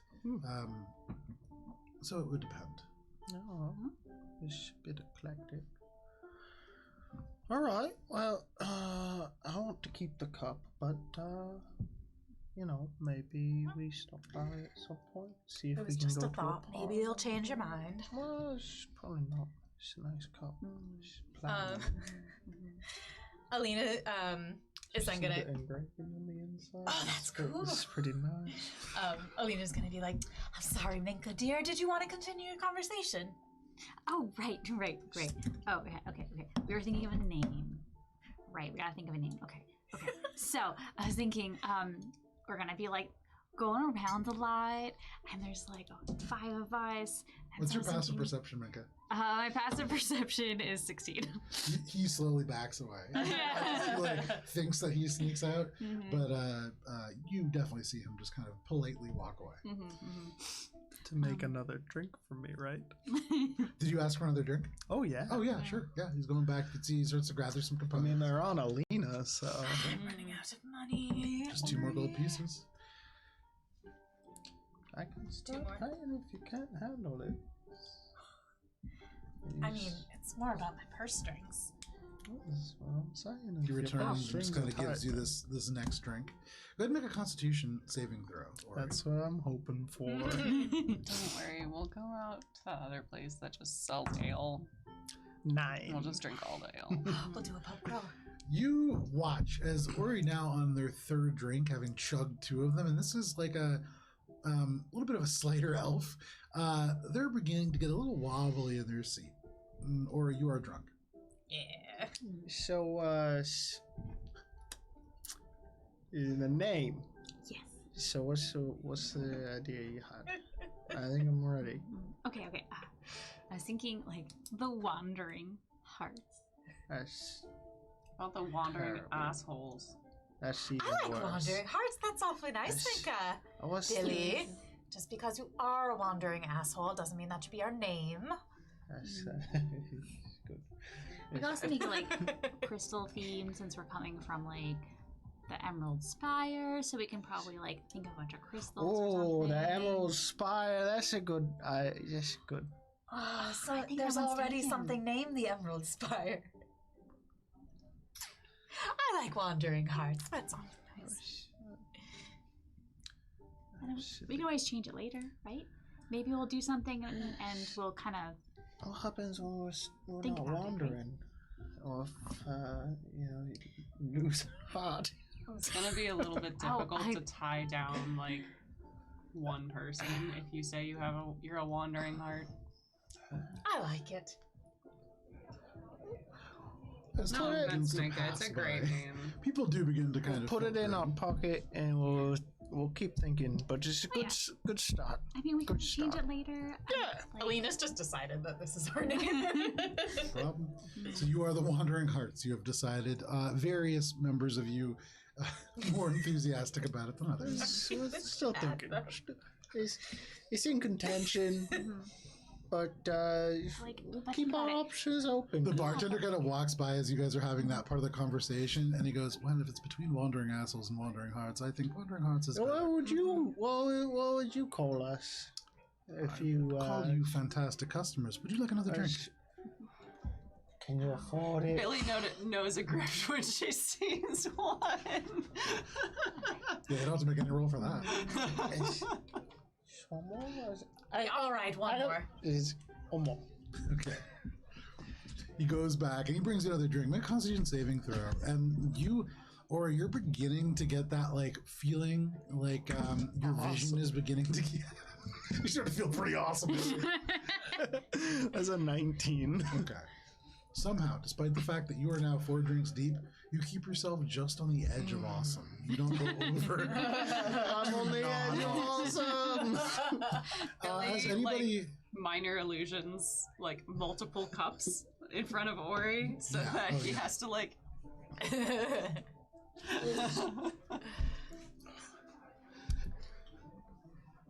Yeah, Ori's struggling now. But Ori, you keep yourself on the edge of Found it. being like you're not gonna remember everything from tonight, but you're not gonna like black out. Not yet. You are on the cusp. He's wandering fast. Less than 5 minutes. Let's go. Everything is ruined. Oh, okay. I do have to ask though. Yeah. If we're gonna be traveling together more, is there gonna be this much death all the time? Probably more. If we're doing things like investigating murders. It's very possible, dear. It's kind of, That's kind of what we do. it's part of the business. I'm getting really. that sense. What did you said you're from the Magiocracy? Was, what you doing there? Oh, I'm from like a really small town. Have you ever heard of Darkbriar? Oh, yeah. Oh, okay. Well, I live right out there. Nice. Yep, very interesting. I'm a jeweler. Oh, this is the rocks. Yeah. Yeah. Oh, that makes sense. Yes. So you're looking for rocks for the jewelry. Can I tell you what got me so badly? It was Minka saying, "I'm a jeweler." I don't know why. I was doing really okay with Australian Ori until we got to that point. But please, sorry. Yeah, the rocks. So what? Why are you here now? It's pretty far. Oh yeah. Well, the This sky isn't ripped jewelry. open, so I decided to come over here to see if I could find a book about it. The sky ripped open. What? Oh, okay. Like any, just casually, just like, oh, the sky, it's ripped open. So, Yeah, pretty much. Like I went to sleep, right? I found this really cool rock that you see that day, so you can see that on the top of my staff. I was like, awesome rock, right? That's a pretty nice rock. Right. So I went to sleep, and then I heard something, and I went outside, and I looked up, and then the sky ripped open. Like in a good way? I mean, it was really cool. That's good. I got to see all of the stars. That's good. Which is, I never really get to see the stars all. Especially not, like, with how the sky is most of the time. You really only see, like, 1 or 2. But, like, oh, man, there were so many. It went on for so long. Yeah. Is it still ripped open? No. Oh, it closed again. The sky. Yeah. And so now you're looking for a book because the sky ripped open for a minute. And the minute ended and then it's back to normal.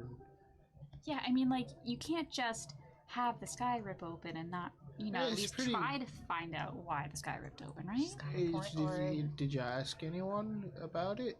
And they didn't, no one knew? Yeah, we had there were, like, a mix of people that came, like, through my town, but, like, everyone I talked to about it just kind of were like, oh, Minka's just being weird again. Okay, I believe it. So, figured just go find it myself. It's not here. Well, it's good to have you. Aw, thanks. Yeah. I thought I'd seen some fucked up shit.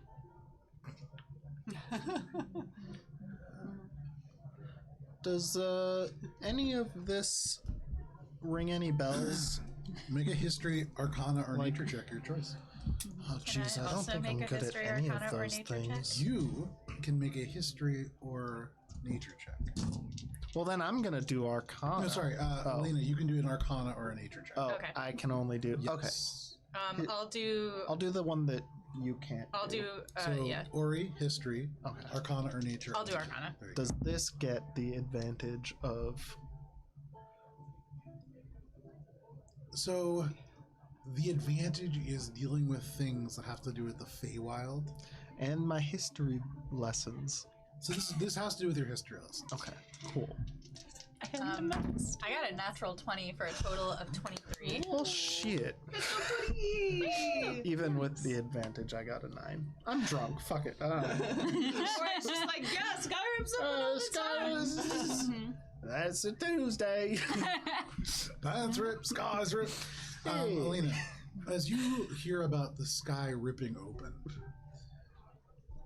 the only thing that really kind of brings to you on the wild hunt underneath the starry skies that is supposed to occur. There are no stars in the Feywild, really. There is this ever dusk that just exists, this seemingly endless gem that just should be curving just beyond your sightline, but never really stars.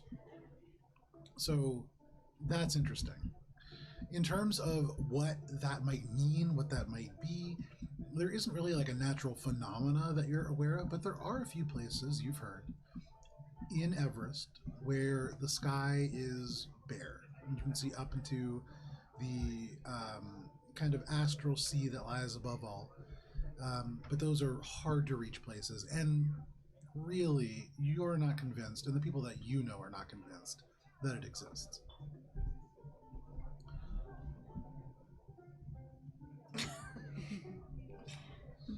So, sorry, when Minka saw the sky ripped open, she did not see stars?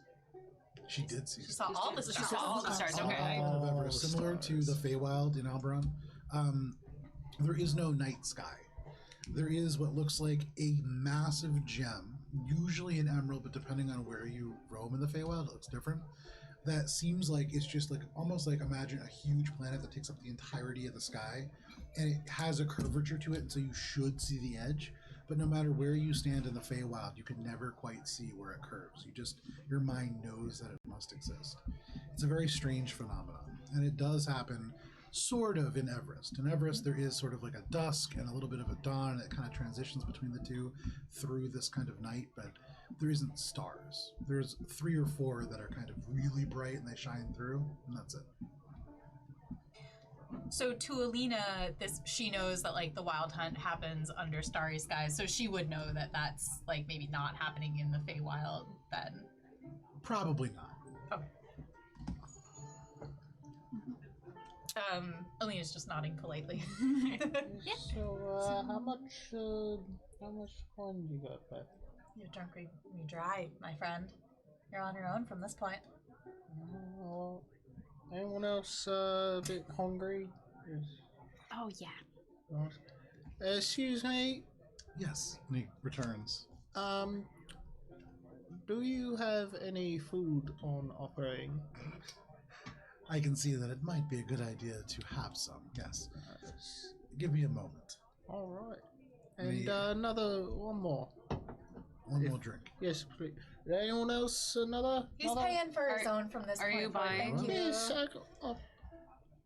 Bring me just the straight, strongest, harshest liquor you have. make that 2. 3.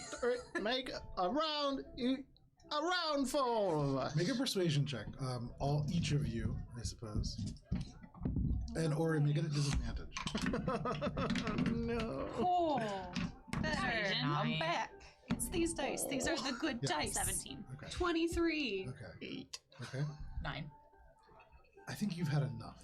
I'm going to say it's nice that you want to buy your friends drinks, but unless you're willing to buy just them drinks, maybe let's call it tonight. Oh, it's no fun. You get the drinks. Get the drinks.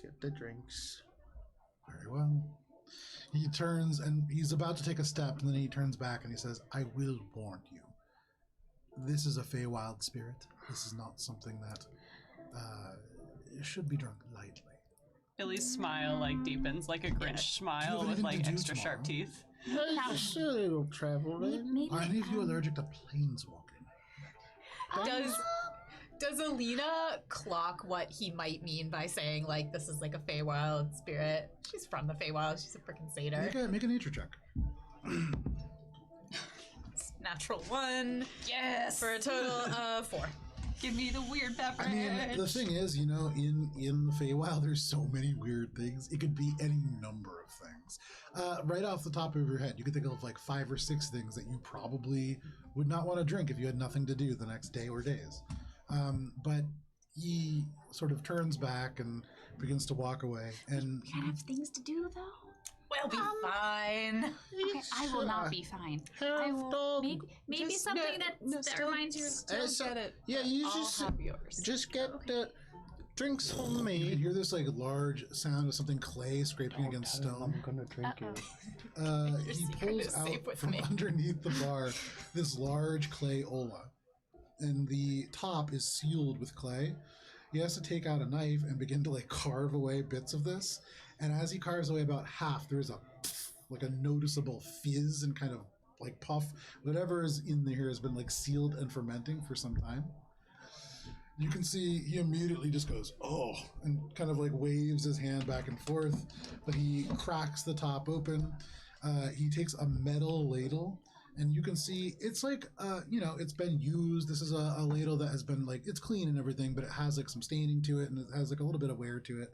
He dips it in, and as he pulls it out, it is completely clean from the handle down. to where it dips. There is some strange kind of floating looking things, and it looks like maybe lumps of meat, but as it floats out, almost crystalline clear. It looks like maybe hard candy or something of that nature. Aspic. And it sinks back in. No, this looks crystallized, like more like crystallized ginger. Yum. But puts it into a ladle into 3 metallic cups. And you can see walks over a little bit briskly. He puts the 3 cups, one in front of you, one in front of you, and one in front of you, hesitantly, but then puts it down. And he says, please drink quick before it burns through the cups. Billy will like immediately reach out, grab me, and kind of like drinks down one. Okay. Make a Constitution saving throw at disadvantage. You fail. I'm a satyr? That doesn't seem fair. It really doesn't seem Wow. Look at me go. Alina. Con That's pretty good. save. That is pretty good. 21. Okay. The reason that you want it to be at disadvantage is because you don't get the effects of it if you succeed. And so for creatures who are from the Feywild, this is designed, so many creatures from the Feywild, and you've probably observed this from many of the Revelry of the Thorn, they tend to develop very strong drinking tolerances. They party. And so the drinks that are catering to these people tend to be very strong. Some might call them poison for many people. It would be, to some people, this would be lethal.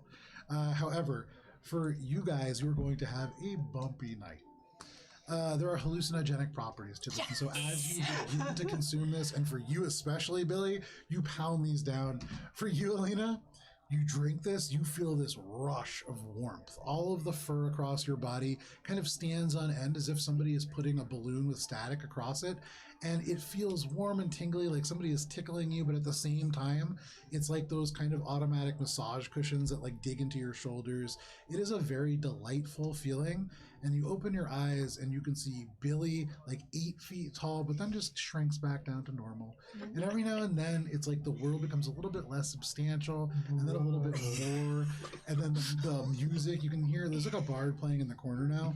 And these little strings, it is just like a very simple tune, but each note just echoes and begins to reverberate, and it becomes a little overwhelming. But then you put your hands on the table, and oh, it's so Is there smooth. anybody out? It really is a little bit like liquid Molly. And Delightful.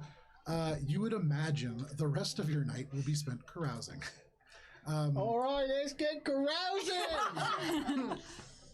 All of you. You can carouse too a little. I don't know how familiar with the downtime rules you are. Please roll D100 for the 3 of you. Or sorry, no, for the two of you. Yeah, I didn't drink it. I'm just You regular did not drunk. drink it, but not of your choice. It's been a while. I'm just regular drunk, right? Yes. So I'm just D100? chilling. Yes. 66. Okay. 18. Okay. Love this. So So many bad things are gonna happen. after about an hour, there is a point where, people are getting up and using the restroom. There's a point where Not Alina you and Billy guys. go at the same time and then just do not come back.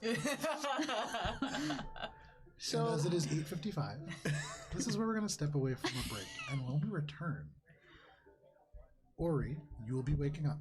And we'll go from there. I've been awake. I just kind of dozed off for a minute. Oh, you can fill in, whatever rest of the night you want. But we're beginning at 7 a.m. Yeah. And you and Mink are the only two that really can So account for your evening. she's always a dog. Now, that would be an interesting conversation. However, we are going to step away for a quick moment. It is 8:55. We will be back in 10 minutes at 9:05. And we'll keep playing D&D. We'll see you then.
welcome back. Thank you for sticking with us through the break.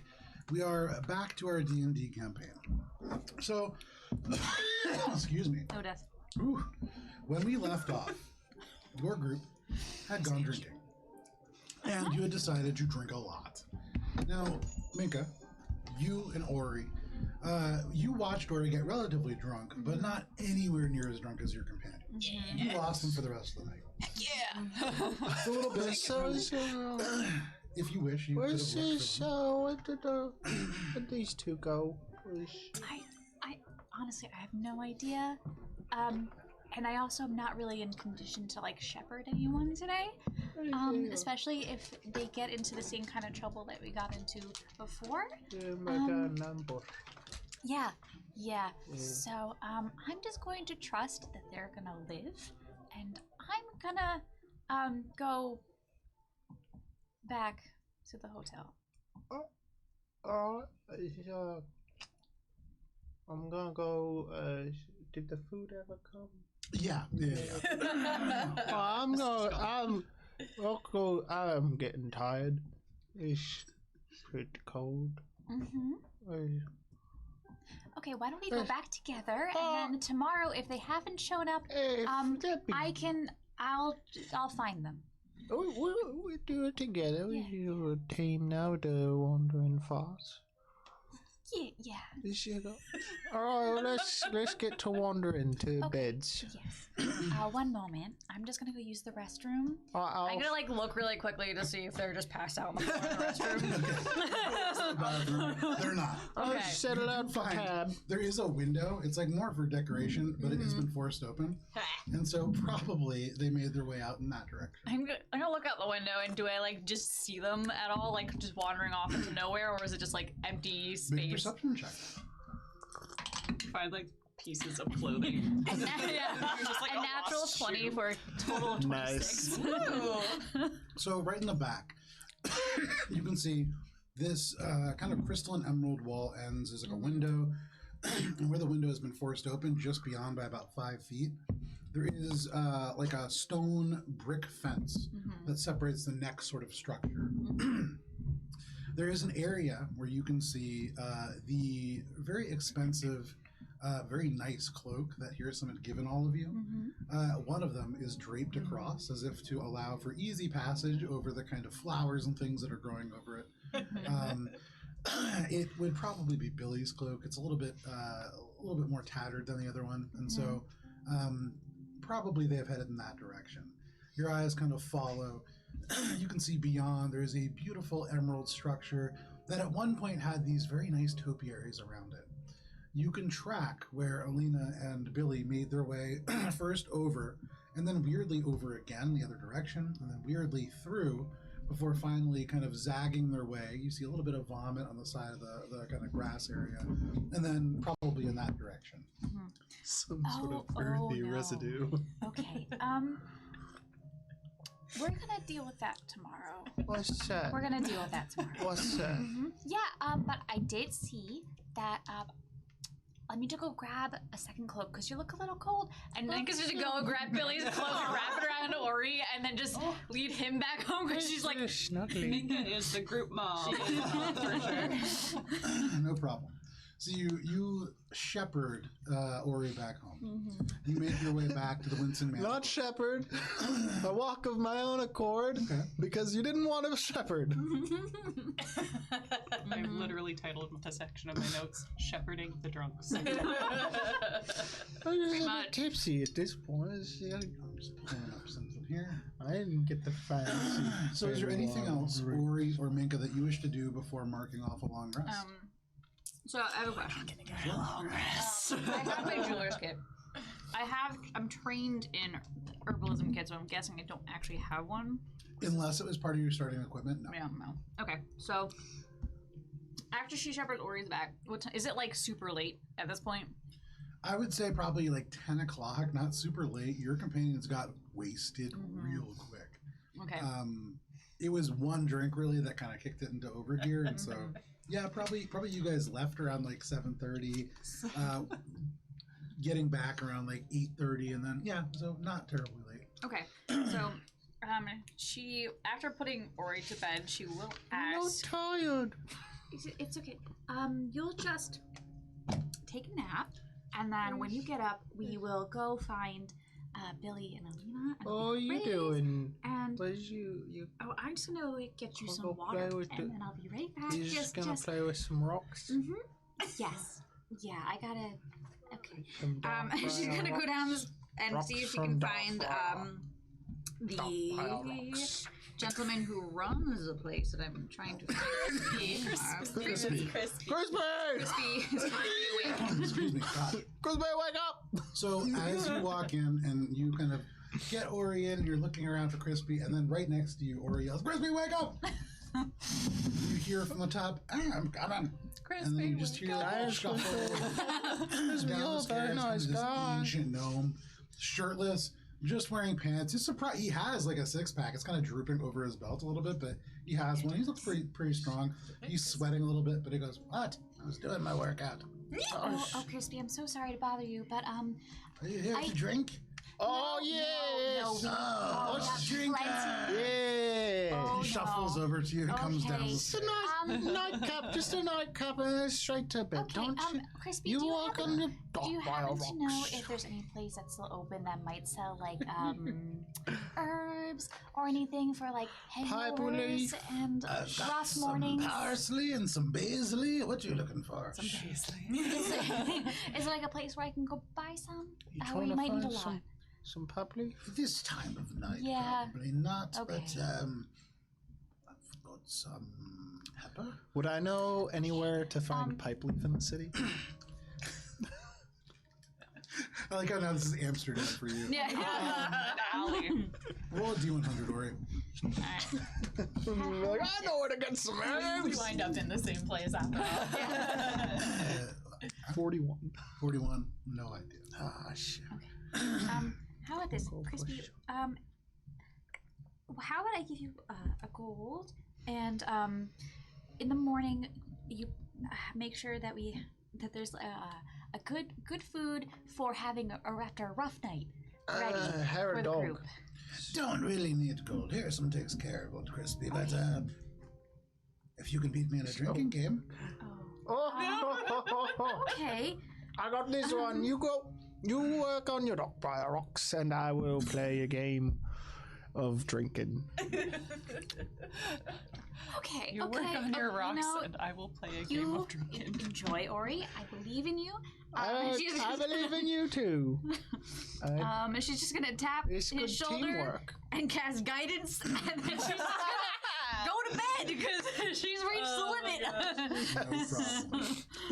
Okay. All right, I said Crispy, I wasn't let's going to get shepherd to people. Roll a drinking. D100. Do I beat Crispy? 18. An 18. Okay. So, what I will say is, let me just start up the regular. All right, Emerald Crispy, Rider music. let's get down You said to it what? then. 18. Oh, good. All right, Crispy. About an hour goes by. And before you do get to sleep, there is a little knock on your door. You hear kind of like a thump, thump, thump, thump, thump, thump before, and then there is a little knock on your door. Hello. The door swings open, and almost completely like sweaty and just real awful looking is Ori. Chris Alas. You're unconscious. Like your eyes are like glassing it open, and he's saying like there are verbalizations happening, but it's the kind of drunk language where like you can see they're like having a full coherent conversation with you, but you're getting none of it. And Crispy just says, "Yeah, lightweight, your friend." He's a good drinker, And Crispy. sorry, no breakfast. And he just dumps him on the floor and he starts walking away.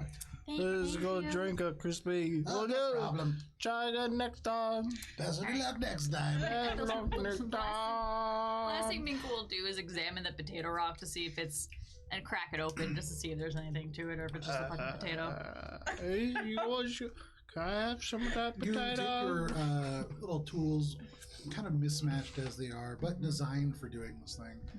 And you crack this rock and it splinters.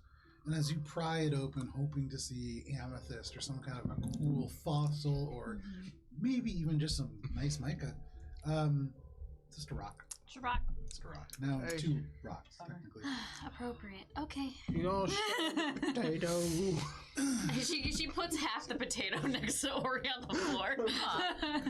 Minka, make a Constitution saving throw, and this is over the course of the night. Ori snores loud.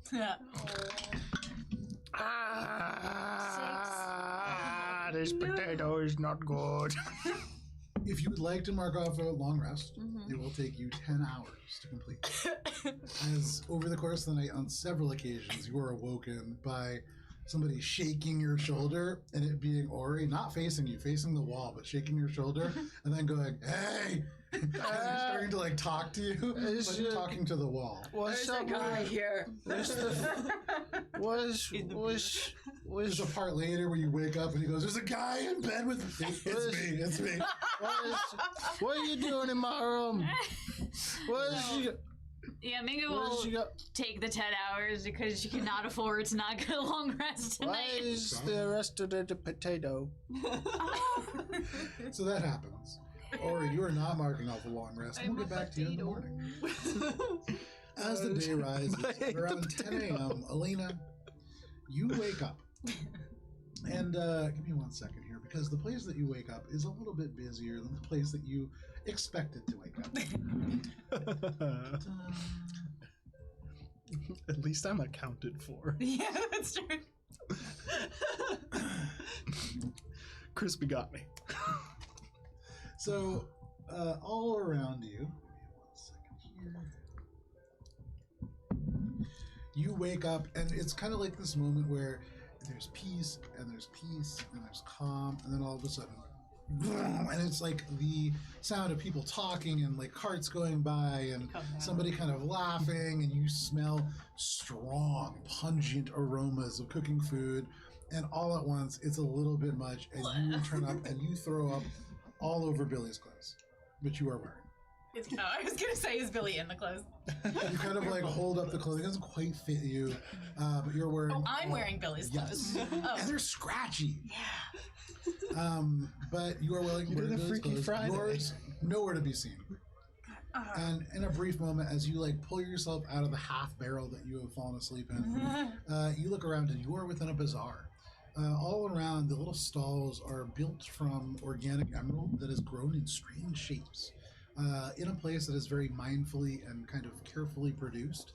This looks like a place where maybe various experimental architectures were tried to various degrees of success, and then afterwards, various markets open up, kind of taking these structures for the day. There is no signage necessarily, but all kinds of wares can be seen. And then another smell hits you as somebody walks by with various pickled creatures, and you just throw up in the street. A couple kids laugh as they walk by. But you find yourself... Is Billy anywhere to be seen? Make a perception check. Wherever Billy is, I hope. Natural 20. Yes! For a total of 22. Is there a point of exhaustion right now? We'll get to that. So, first of all... You forgot to collect your homework. First of all, you have not marked off a long rest, so any kind of spells or anything still spent. You look around, and you can see this place just vibrant. There are tieflings. You see actually a dragonborn who is walking through this like chest on their shoulder. You can see there is somebody selling all kinds of weapons that have strange makes and metals to them. It is a busy place, but at first you see no sign of Billy. And then you hear like a couple kids walking by, and one goes, "No, I think they were tied to that flagpole on purpose." And then and they just kind of walk by, and then you hear somebody else who just says, "Kind of purple, but maybe an elf." And then like here and there, like different little snippets that you like start hurrying and walking faster. Don't take it away. You make your way, and you find your clothing. Billy is wearing it. Yeah. And as such, the pants definitely don't fit. They're designed for satyr's legs, and so they come up to about Billy's knees. Billy is dressed a little bit like Pippi Longstocking, and currently with the various scraps of your 30 feet of rope suspended about 10 feet up on what is holding the Lexagi number 6 barracks flag above the barracks itself. Billy is about 30 feet in the air, maybe 5 feet away from the ceiling of the warm and welcome way. Also, as you find this individual, you see sitting on a bench, eating what would be breakfast for them. Here's some, just watching Billy with interest. Is Billy still passed out? Oh yeah. Good morning. Here's some. Had a fun night, I think. Well, we found your friend's clothing. Yes. Sorry. It was a good night though. And she's gonna. Can I like try to? Question. Yes. Was the time at the bar before the intense drinking started restful enough for a short rest? Yes. Okay. I will grant each of you a short rest. Thank you. Hello, spell slots. Welcome back. You're welcome. I don't think I get much from you, so yes. However, as you're kind of up and you're now talking to hear some, your head's still ringing. I mean, you're tired, for sure, and it's beyond hungover. I mean, you feel the color in the world is a little bit less than it was before. Yeah.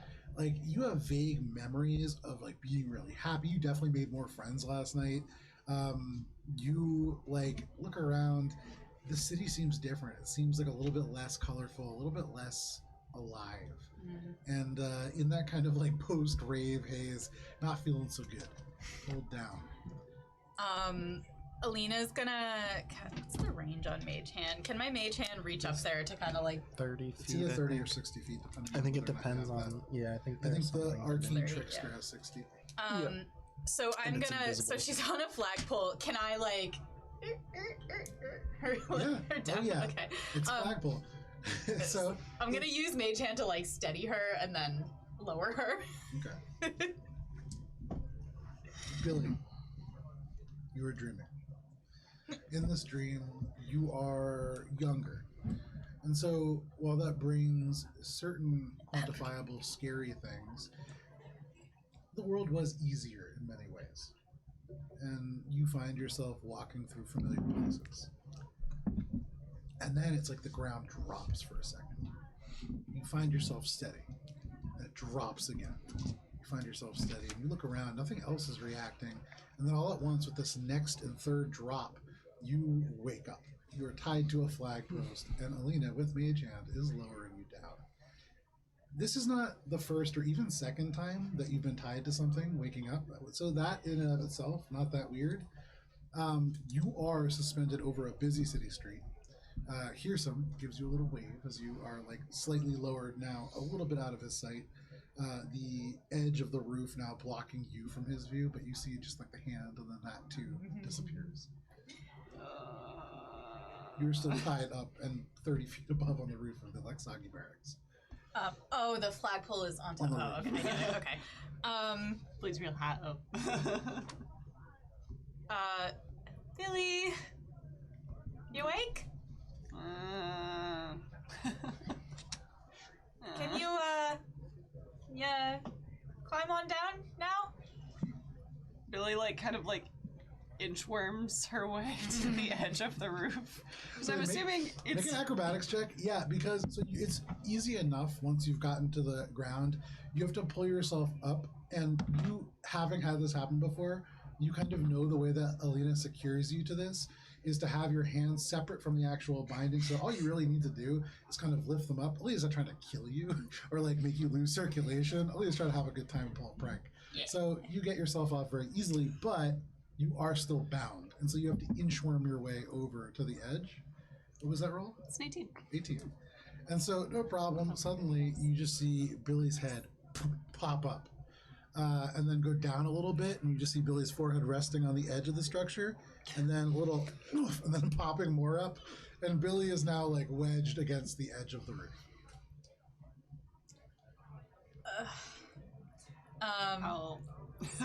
Sorry. And can I try to climb up and help her? Yeah, make an acrobatics check or athletics check. Pearson watches all of this, and he does say, I never want to begrudge somebody a good time, but this does seem as if it might be a bit more expedient to be careful with your intake. Yes, sir. Well, Thornholm, what can I say?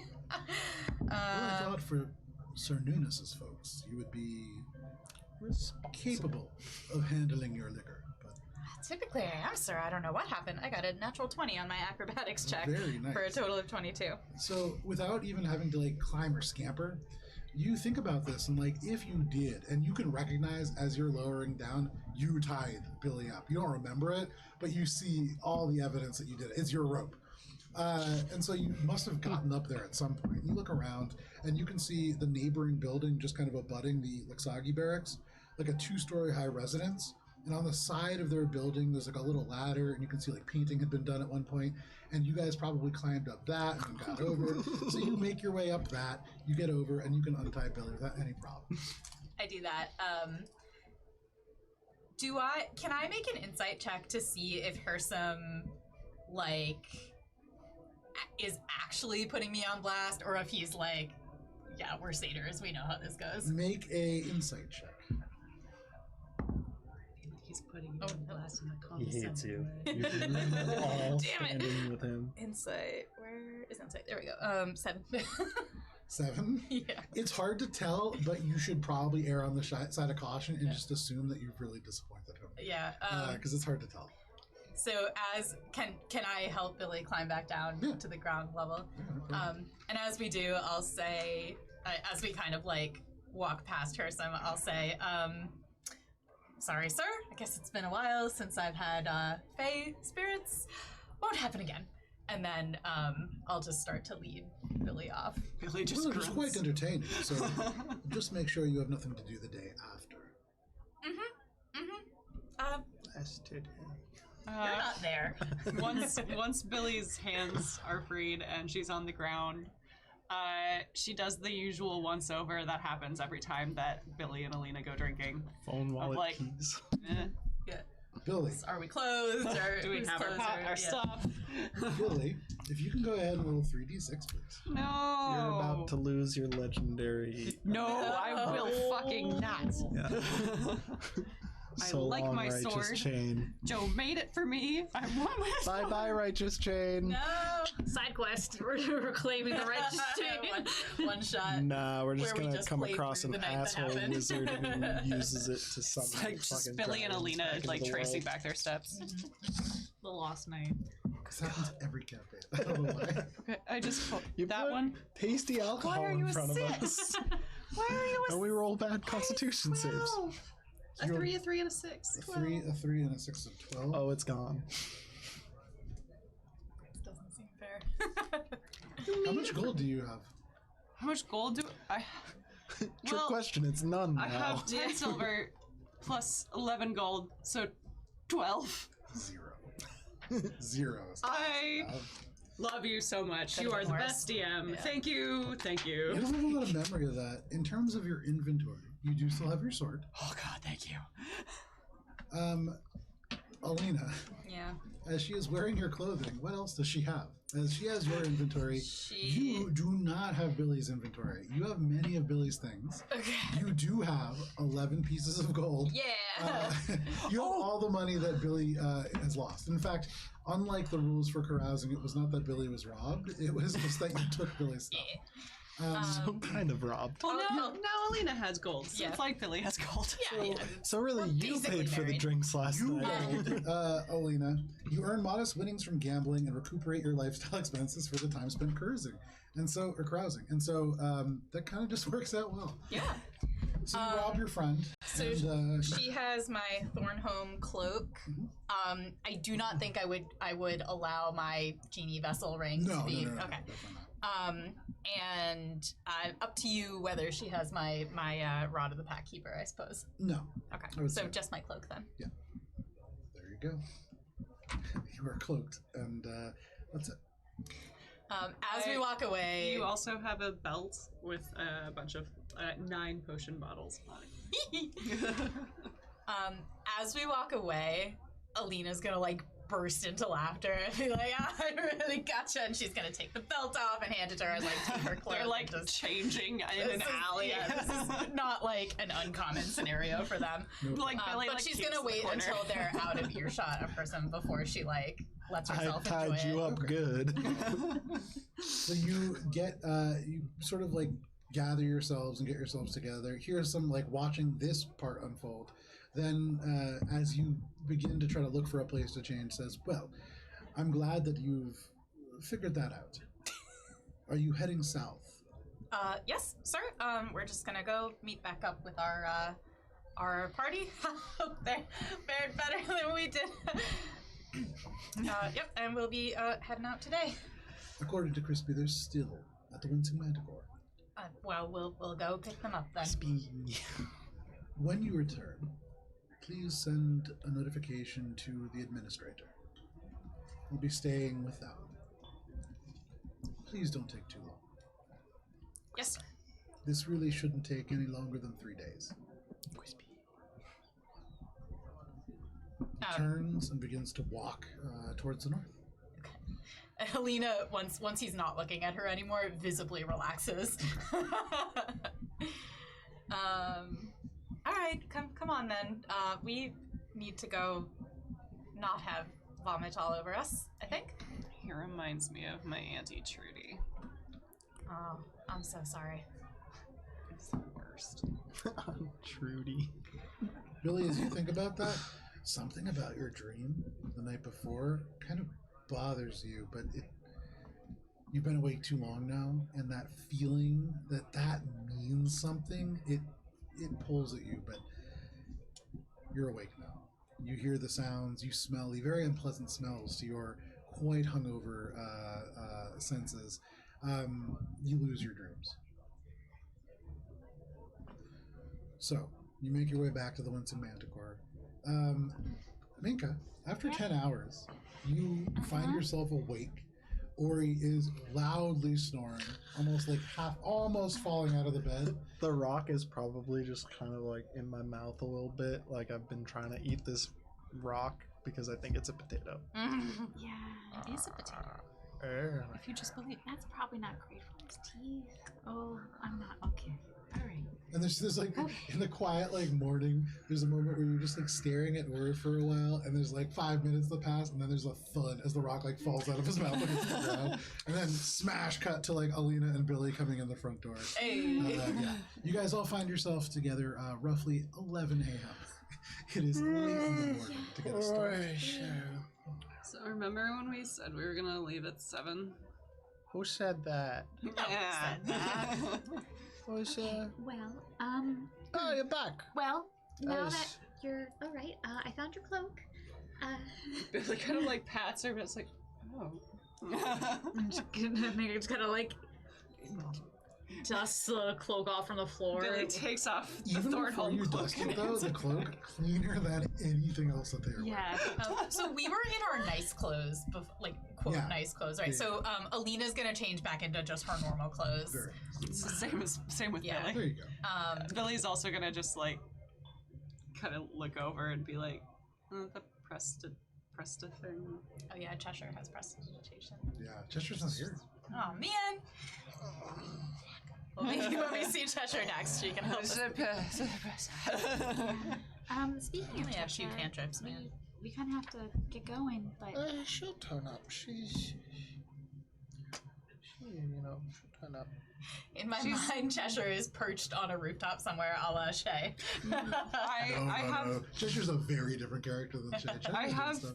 the headcanon that Cheshire's just cast invisibility frequently. It's like always here. I'm right here. We will all find, like, the reason that we don't find more gold is because Cheshire just followed us and pickpocketed us the whole time. Yeah, definitely happening. While we're like changing and stuff, Alina's gonna give back half of the gold that she stole. So Hey, I'll give you 6 gold. And just be like, oh, so weird. I wonder where the rest. Where's Crispy? you really lost that last night. I So- put in a good fight. As you say that, you can just hear this, and he just walks up from the other side of the I'll get you next time, you. No, you won't. Probably not, but it'll be fun, right? Yeah. Hey, got some hair of dog ahead. You really want to drink? You didn't really sleep. Fight. Aren't you traveling today? Fight fire with fire, my friend. I've got a Ori, I don't know headache. if now's the time. Is a coffee then? I mean, I'll get you something if you want. Does coffee exist in this? Does coffee exist? So, it's called something different, and it hasn't quite made it this far west yet from Dominion. No. I believe it is 5 hour It's called energy. Black Vein Elixir, I believe. And the Duergar actually pioneered it, interestingly enough. But neither here nor there. He looks at you and he goes, "Would you like tea or would you like some tea?" I think I'll take the tea if you don't mind. I'll get you some tea. I'm loving crispy. Crispy, I like you. Like you. Just kind of hobbles his way downstairs. While you guys get tea, it's I'm just gonna tea. go grab some food, and kind of get together some components. I have a couple things I need to pick up before we head out. Oh, sure. So, why don't you guys clean up a little bit? And I will be back in like a couple minutes. Mind if I come with? Help? Why don't we just Do you want to? I'm gonna drop off on this. I get it fixed up for You hear when we Crispy come walking back. back up the stairs, and he goes, "I brought you the tea." Yes, thank you for this delicious tea. It is like a half whiskey bottle, like a little bit that's kind of like at the bottom, and he just passes it to you. There's your tea. Thank And he you just very turns much, around Crispy. and kind of hobbles back downstairs. Much obliged, friend. Make a Constitution saving. You get a disadvantage. Boy. That is the hair of the dog. Your dog. That one's cocked. What did you say? He said the dog. 10. Ori, you were just on the edge of sober, and you kind of kick yourself away from that edge. Not interested. All right, let's get to the you road sober? then. As I want to drop off the. Go get this tailored while we're gone. So for the next time, we can all look nice and presentable. Yeah. Yeah. I guess we'll stick with Ori to Why don't you babysit him. guys, Because Hannah's characters close? must always babysit somebody. Must always be Matt's characters. Yeah. But if you guys take the clothes, and Billy and I will go get the rest of the supplies, and then we'll head out. We'll meet you by the. Back here? We'll meet back here for lunch and then head out. We might want to have lunch to go, but maybe we'll find like Oh, Crispy, come back. a to go lunch. Crispy. And you just hear like the steps up the stairs again. He goes, "Yeah." Could you make us a few sandwiches for the road, if you don't mind? Sandwiches or Yes, sir. sandwiches. Just the regular kind, please. Of And course. one is sandwich. No. Not a sandwich. What's in a wink wink sandwich, I wonder? And so when he does return, he comes back with some sandwiches for all of you and another little like flask of whiskey for you. It's in the That in sandwich. It's just a hollowed out Smuggled bread inside. loaf with a bottle of whiskey in it. Just a flask. It is with that much effort. The sandwich flask. But Shoveling out the bread. It's an uncommon item. but no problem. You have lunch for the day. For expediency's sake, if you wish to drop off these garments to be tailored, you can. Yeah. To just tailor them, like you're just trying to make them not. I'm as, trying to get them, I guess, with however much money I can reasonably afford. Like, I want to say 5 people. 11 coins, 11 gold coins the type matters. Yeah. of tailoring. Okay. Yeah.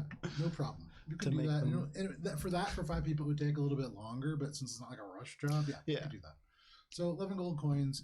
I would say it costs 10 of those All to right. get all of those garments tailored in a way in which they will be considered fine clothing. And I would say the tailor Are you giving them your clothing to get together? Okay, never mind. Minka is totally fine with her. Eight gold.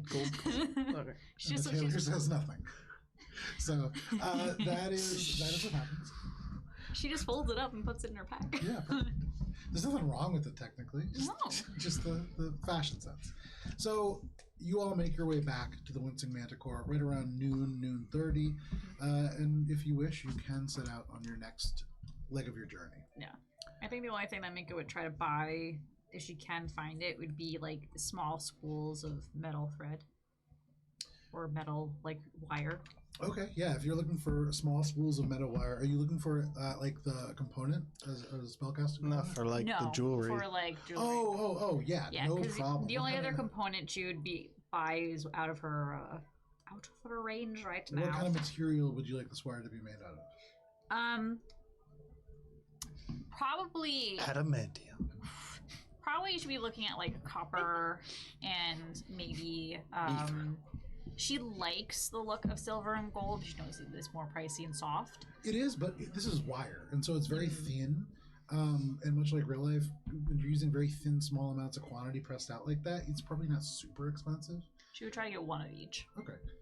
So basically, you can get a metal's worth of that coin, or of that kind of wire, which, thinking about it, would come out to like, that's a terrible way of doing metrics. About 30 feet of copper wire, about 10 feet of silver wire, and about 5 feet of gold wire. And very thin, meant for jewelry. And if you were to melt it down, it would be roughly one of each of those coins, and that's what you could pay for. Nice. So you said 30, 10, and 5? Yes. Where did our horses go? We had horses? Yep. Yeah, we had our 2 horses and That we stole from the goblins. cart. Oh, right. The cart you don't have, but you do still have the horses, and they're outside of the inn, apparently. Oh, that's right. We left them at the stable. I'm gonna go feed my horse. The Okay, white go around to the one. back. Well, the one that I have developed a The 2 friendship horses with, are there a in this kind kinship. of larger, almost semi-enclosed space. And there is like these food troughs, and so there's food already there. Oh, for them. cool. There's water. Oh, Crispy are the best. There's not a lot of stuff to do in this building, and so Crispy probably spends a lot of time out here when there are animals here. But yeah, Cool. they're good. Billy would be looking for spell components as well, but not as well, I guess. But if there are none to be found, she'd be looking for a sharpening stone and whatever Everest version of ginger would be. Okay, ginger. Like, I don't know. Yeah, there's ginger here. So what spell components are you looking for? Specifically some petrified eyes of newt. Petrified Eyes of Newt. You could go That's a scare tough some one to newts and find. pop their eyes out. Make an investigation check. And this is kind of as you're on your way out. You guys are making your way. Oh no, I find nothing. That's a 4. You see one in the window of a shop, kind of glimmering on a string, and then you realize as kids laugh and run by it, it's Crystal Crest. That is just like a candy that is vaguely eye-shaped. As the light hits it, just bright blue. Nothing. You make your way. Give me a second here. Now, before you guys leave... do I find the other 2 things? Yeah, you can find ginger. And what was the other one? Sharpening stone for a sword. Yeah, so a sharpening stone, I believe that's 5 silver pieces. And then for ginger, a copper piece. You can get like a bunch of ginger. 1 second here. Drunkenly get on the horse and just kind of Just immediately asleep on it. onward to adventure. So being unconscious on a horse. You exit the spire to the south after walking down the warm and welcome way in the opposite direction that you had originally arrived in. You move down and then past the tree that you had entered from. You can see there's an area outside of this, passing like the crowds of people, where there is still like a twisted knot that you had emerged from, now healed. The hill outside, in the full kind of noontime sun, is splashed with purple and blue-hued hyacinths that dot the hillside. And as the crowd passes from the southern spireway that descends to the lakeside below, that is the direction that you would want to head in. There's crowds here, people talking. Is there anything that you guys are looking for or listening for as you're walking? Herbalism kit. Okay. Make a perception check, Minka. Probably at some point Natural on the 20 for travels. 26. Ooh. Nice. I'm gonna take out the sandwich and the sandwich for mid-ride snack. Okay. The sandwich. So about 10 minutes into your trip, No, just leaving the spire, you're like, "Oh, what's happening?" no. Like Sure. mid-trip snack. As you're walking, Minka, you are clear-headed, bushy-eyed, or bright-eyed, bushy-tailed. You slept. It took you a little longer, but you slept pretty well. You didn't get wasted like the rest of your companions. And so all the rest of them, you look over, Ori like half asleep in the saddle. You can see Billy and Alina just kind of talking and like seem, despite the fact that they looked like shit when they walked in, they've recovered pretty well. They look tired, but this is clearly a thing that they've done before.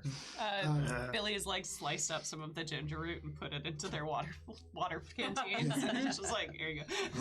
No problem. The classic Thornholm hangover cure. Mm-hmm. But for you, Minka, you're paying attention to what happens. You hear people talking as you go. And first of all, certainly you do see there are several people who seem to be relating to Druidcraft in different ways, and they have herbalism kits on them.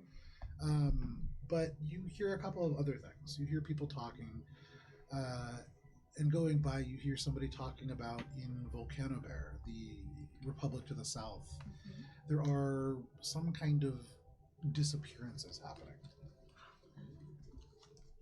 You hear more rumors about the Magiocracy of the Rising Storm, a place that to you, very familiar, and your ears pick up extra because you hear somebody mention the Beetle Train, and that it's perhaps getting an expansion.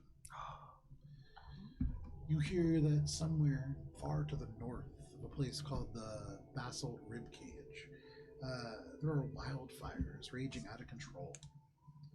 You hear somebody speak of Fey circles that evidently, should you find and solve the puzzles associated, you will find yourself within the Feywild, and the beginnings of a very interesting outing. You hear rumors about other creatures that wander in the woods, but those are the ones that really kind of stick out to you. Okay. And like I said before, if you're looking for an herbalism kit, there are several people walking by that have all kinds of components that would suggest that they practice that kind of craft. There's nobody walking around with a bag that says like herbalism kit on it. But, Get your herbalism kits here. Yeah, I kind of Herbalism stop on kits. those things. Oh, I'm so sorry to bother you, but I noticed you have a beautiful herbalism kit with you. Did you get it here, or did you compile it yourself? So this individual that you picked out, they're shirtless. You can see they're wearing like long pants that have fuzz, or like not fuzz, like sheep wool that ruffles out, almost like they're wearing Uggs boots, but that's the part of the pants. They're wearing sandals, and the sandals have platforms to them, so they're standing about 3 inches taller than they really are. And they turn around with these like half-hooded eyes. They look a little bit tired, but they reek of pipe leaf. Although here, called Stargrass, as this is well west, this is a this is weed. But he turns around. He's holding this long stemmed pipe that is made out of some kind of maybe like ivory or very pale wood that you're not familiar with. Okay. But they turn around and they just go, "Oh yeah." Oh, did you make it, or did you purchase it? You make what? The kit, the herbalism kit What kit? on your hip. My hip. He turns and he looks, and you can see at his hip there are all kinds of like little like handcrafted fur bags, and he goes, "Well, this is the play ball," and he pops it off his belt, and he goes, "You want to play?" No. Here. And he goes and he tosses it lightly in the air, and he just kicks it with the inside of his foot, and it kind of goes over, and you recognize this is a hacky sack, essentially, just large and heavy, and it just kind of down at your feet, and he goes, "Oh, no, it's okay. It's hard to do for the first time. You're supposed to pass it back. Hang on." And you see he kind of rolls it with the sandal, and he goes, "Oh," and he tries to flick it onto his toe, but it doesn't go on. He goes, "Oh, hang on. Oh, hang on. And he's like kind of taking a couple steps now into the crowd where people are having to like walk around him. And like now about 5 feet away, you just hear, oh, hang on. And he's just kind of continuing to try to get it. Okay. Well, I'll just try to put one together as we go. All He right. gets it and then pops it back up on his foot. Oh, I got it. What were you looking for? Herbalism kits, you know, like the little, He's just like tapping it on his foot now. yeah, like the little packs that have like the healing herbs and everything. I haven't had time to you're put one looking together. for healing herbs. Yeah. I can go for some herbs. You have like 10 gold. I could probably give you the one that I don't really use so much. I don't have 10. Has Are we paying attention to this? Yeah, I mean, Minka's like stopped and now talking to this guy. How much do you need, dear? Oh, I currently have 7. let's go splitsies on it with you. I want some of those. What kind I'm just of... gonna hand her No, 3 you gold. just I want feel the like herbs. I can do with give you it some what you herbs. will. Yeah. Okay. What kind of healing you got herbs are we something in talking mind? about? want some of your stargrass. Yeah, that's what I'm talking All right, yes. And with the kit for my friend here. Oh, yeah. No, I'll that's give what the- we're buying. Extra 3 gold left, and I'm giving it to you to buy your thing, Oh, that's nice. and also the stargrass. Okay. Take my gold back. Add an herbalism kit. And this is all little handmade bits and bobs. There are tiny little things of not stargrass or pipe leaf. There are just various kind of druidic components. But also, within this little kit, there is a little bit of stargrass as well. This is, almost like a very pungent sort of herb. He turns over to you, Ori, and he just goes, what kind of herb are you looking for? Stargrass, my friend. Right, but there's different kinds of stargrass. This is your strongest. Strongest? You heard me. He turns and he looks at all of you, and he just goes, does this guy know what he's getting into? No. No. Mm-mm. Trust me. I'm sorry, my friend. I don't think the strongest is for you. I think I know. Just use your best judgment. Oh, okay. All right. 3 pieces of gold, I guess. All right, there they are. We're good to go. He pulls out from his little, what is essentially like a fanny pack, he pulls out a piece of wolf Dankest. pelt. No, this is like a snow wolf pelt. And as he kind of takes it, he unfolds this little triangle that's been tanned, and it's like a very nice piece. And within it, there is like crumbled up, very dry stargrass. Is he trying to rip me off with this shit? It's very pungent, and it's less that he's trying to rip you off. It's more just like you can't really keep humidity in like a sheepskin or something. Yeah. But it's there, and he says, "No, just be careful with this." It's not my first rodeo, friend. No, but it's different. You might just float away, and not saying fancy words to you. Okay, like literally. like maybe do this indoors. All right.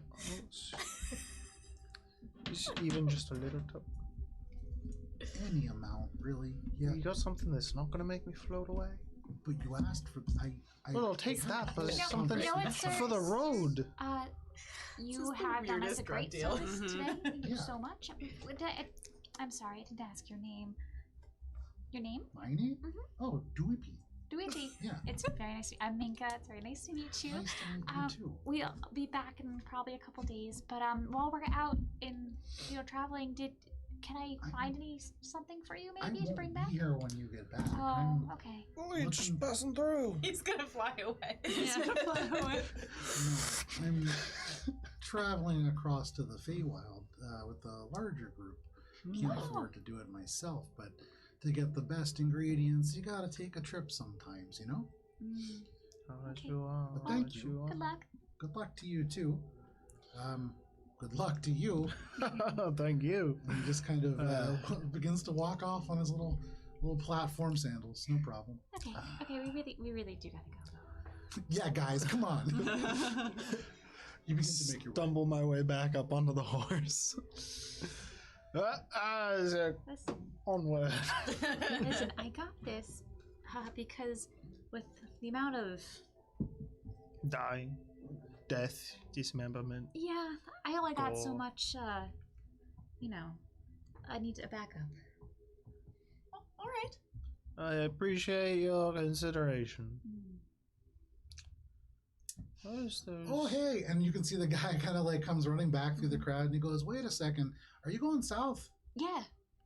Okay, you folks don't seem like you're really from around here, so you know how dangerous those woods are, right? You know about everything that happens there and about the Plane of False Stars and No. the Star Matron's Den? No, absolutely not. We heard the danger part. We didn't hear the details. Oh. Well, you should probably talk to people about the places you're going before you just go wandering in there. All right, DB, what's Been up there in before, there? but refresh our memory. Well, you know, it's part of the gemmed lands, and so there's gems that grow out of the ground like everywhere else, but some of them, when you touch them, they're linked, not to the Feywild, to the other part. And so when you touch them, you might just get pulled to the dark place. And that's not really a fun the dark place to go. place. Make an Arcana check. But he says, yeah, you know, the dark place. And so going there, not really on anybody's list of destinations, unless you're a hag or something, but none of you are hags, right? Nope. Dirty 20. So with the dirty 20, you would imagine that he's talking about the Shadowfell. So just be careful when you're walking through. If you see beautiful glimmering gems, don't touch them.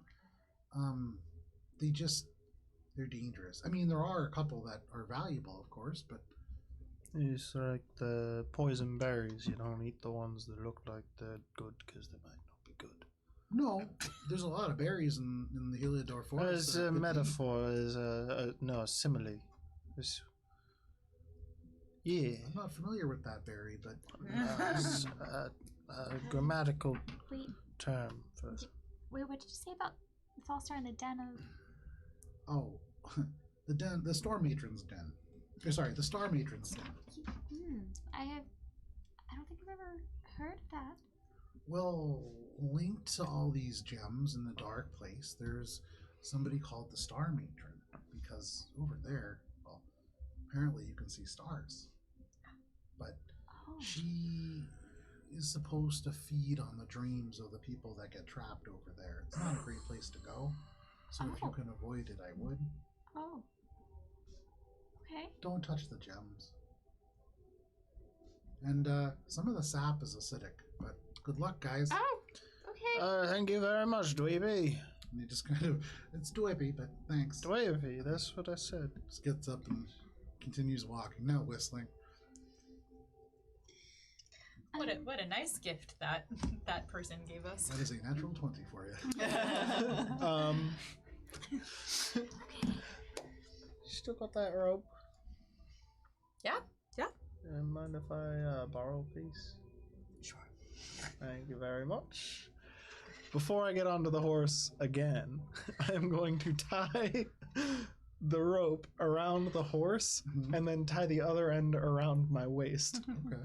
And I'm not going to do anything yet, but I'm doing that. So, in preparation for dragging yourself through the streets of town, No. No, I'm in like case he hitching flies away. myself. Yeah. Yeah, I'm hitching myself to the horse. so that way you don't fall and just get hurt. You get fall and dragged behind your horse. You will get spooked, probably. No, I don't float away. Oh, when you get high. Yeah. Okay. Literally. I was thinking practically. Okay, no problem. You tie yourself to your horse. Make an Also, animal thank you for handling check. pointing out this other consequence that may occur.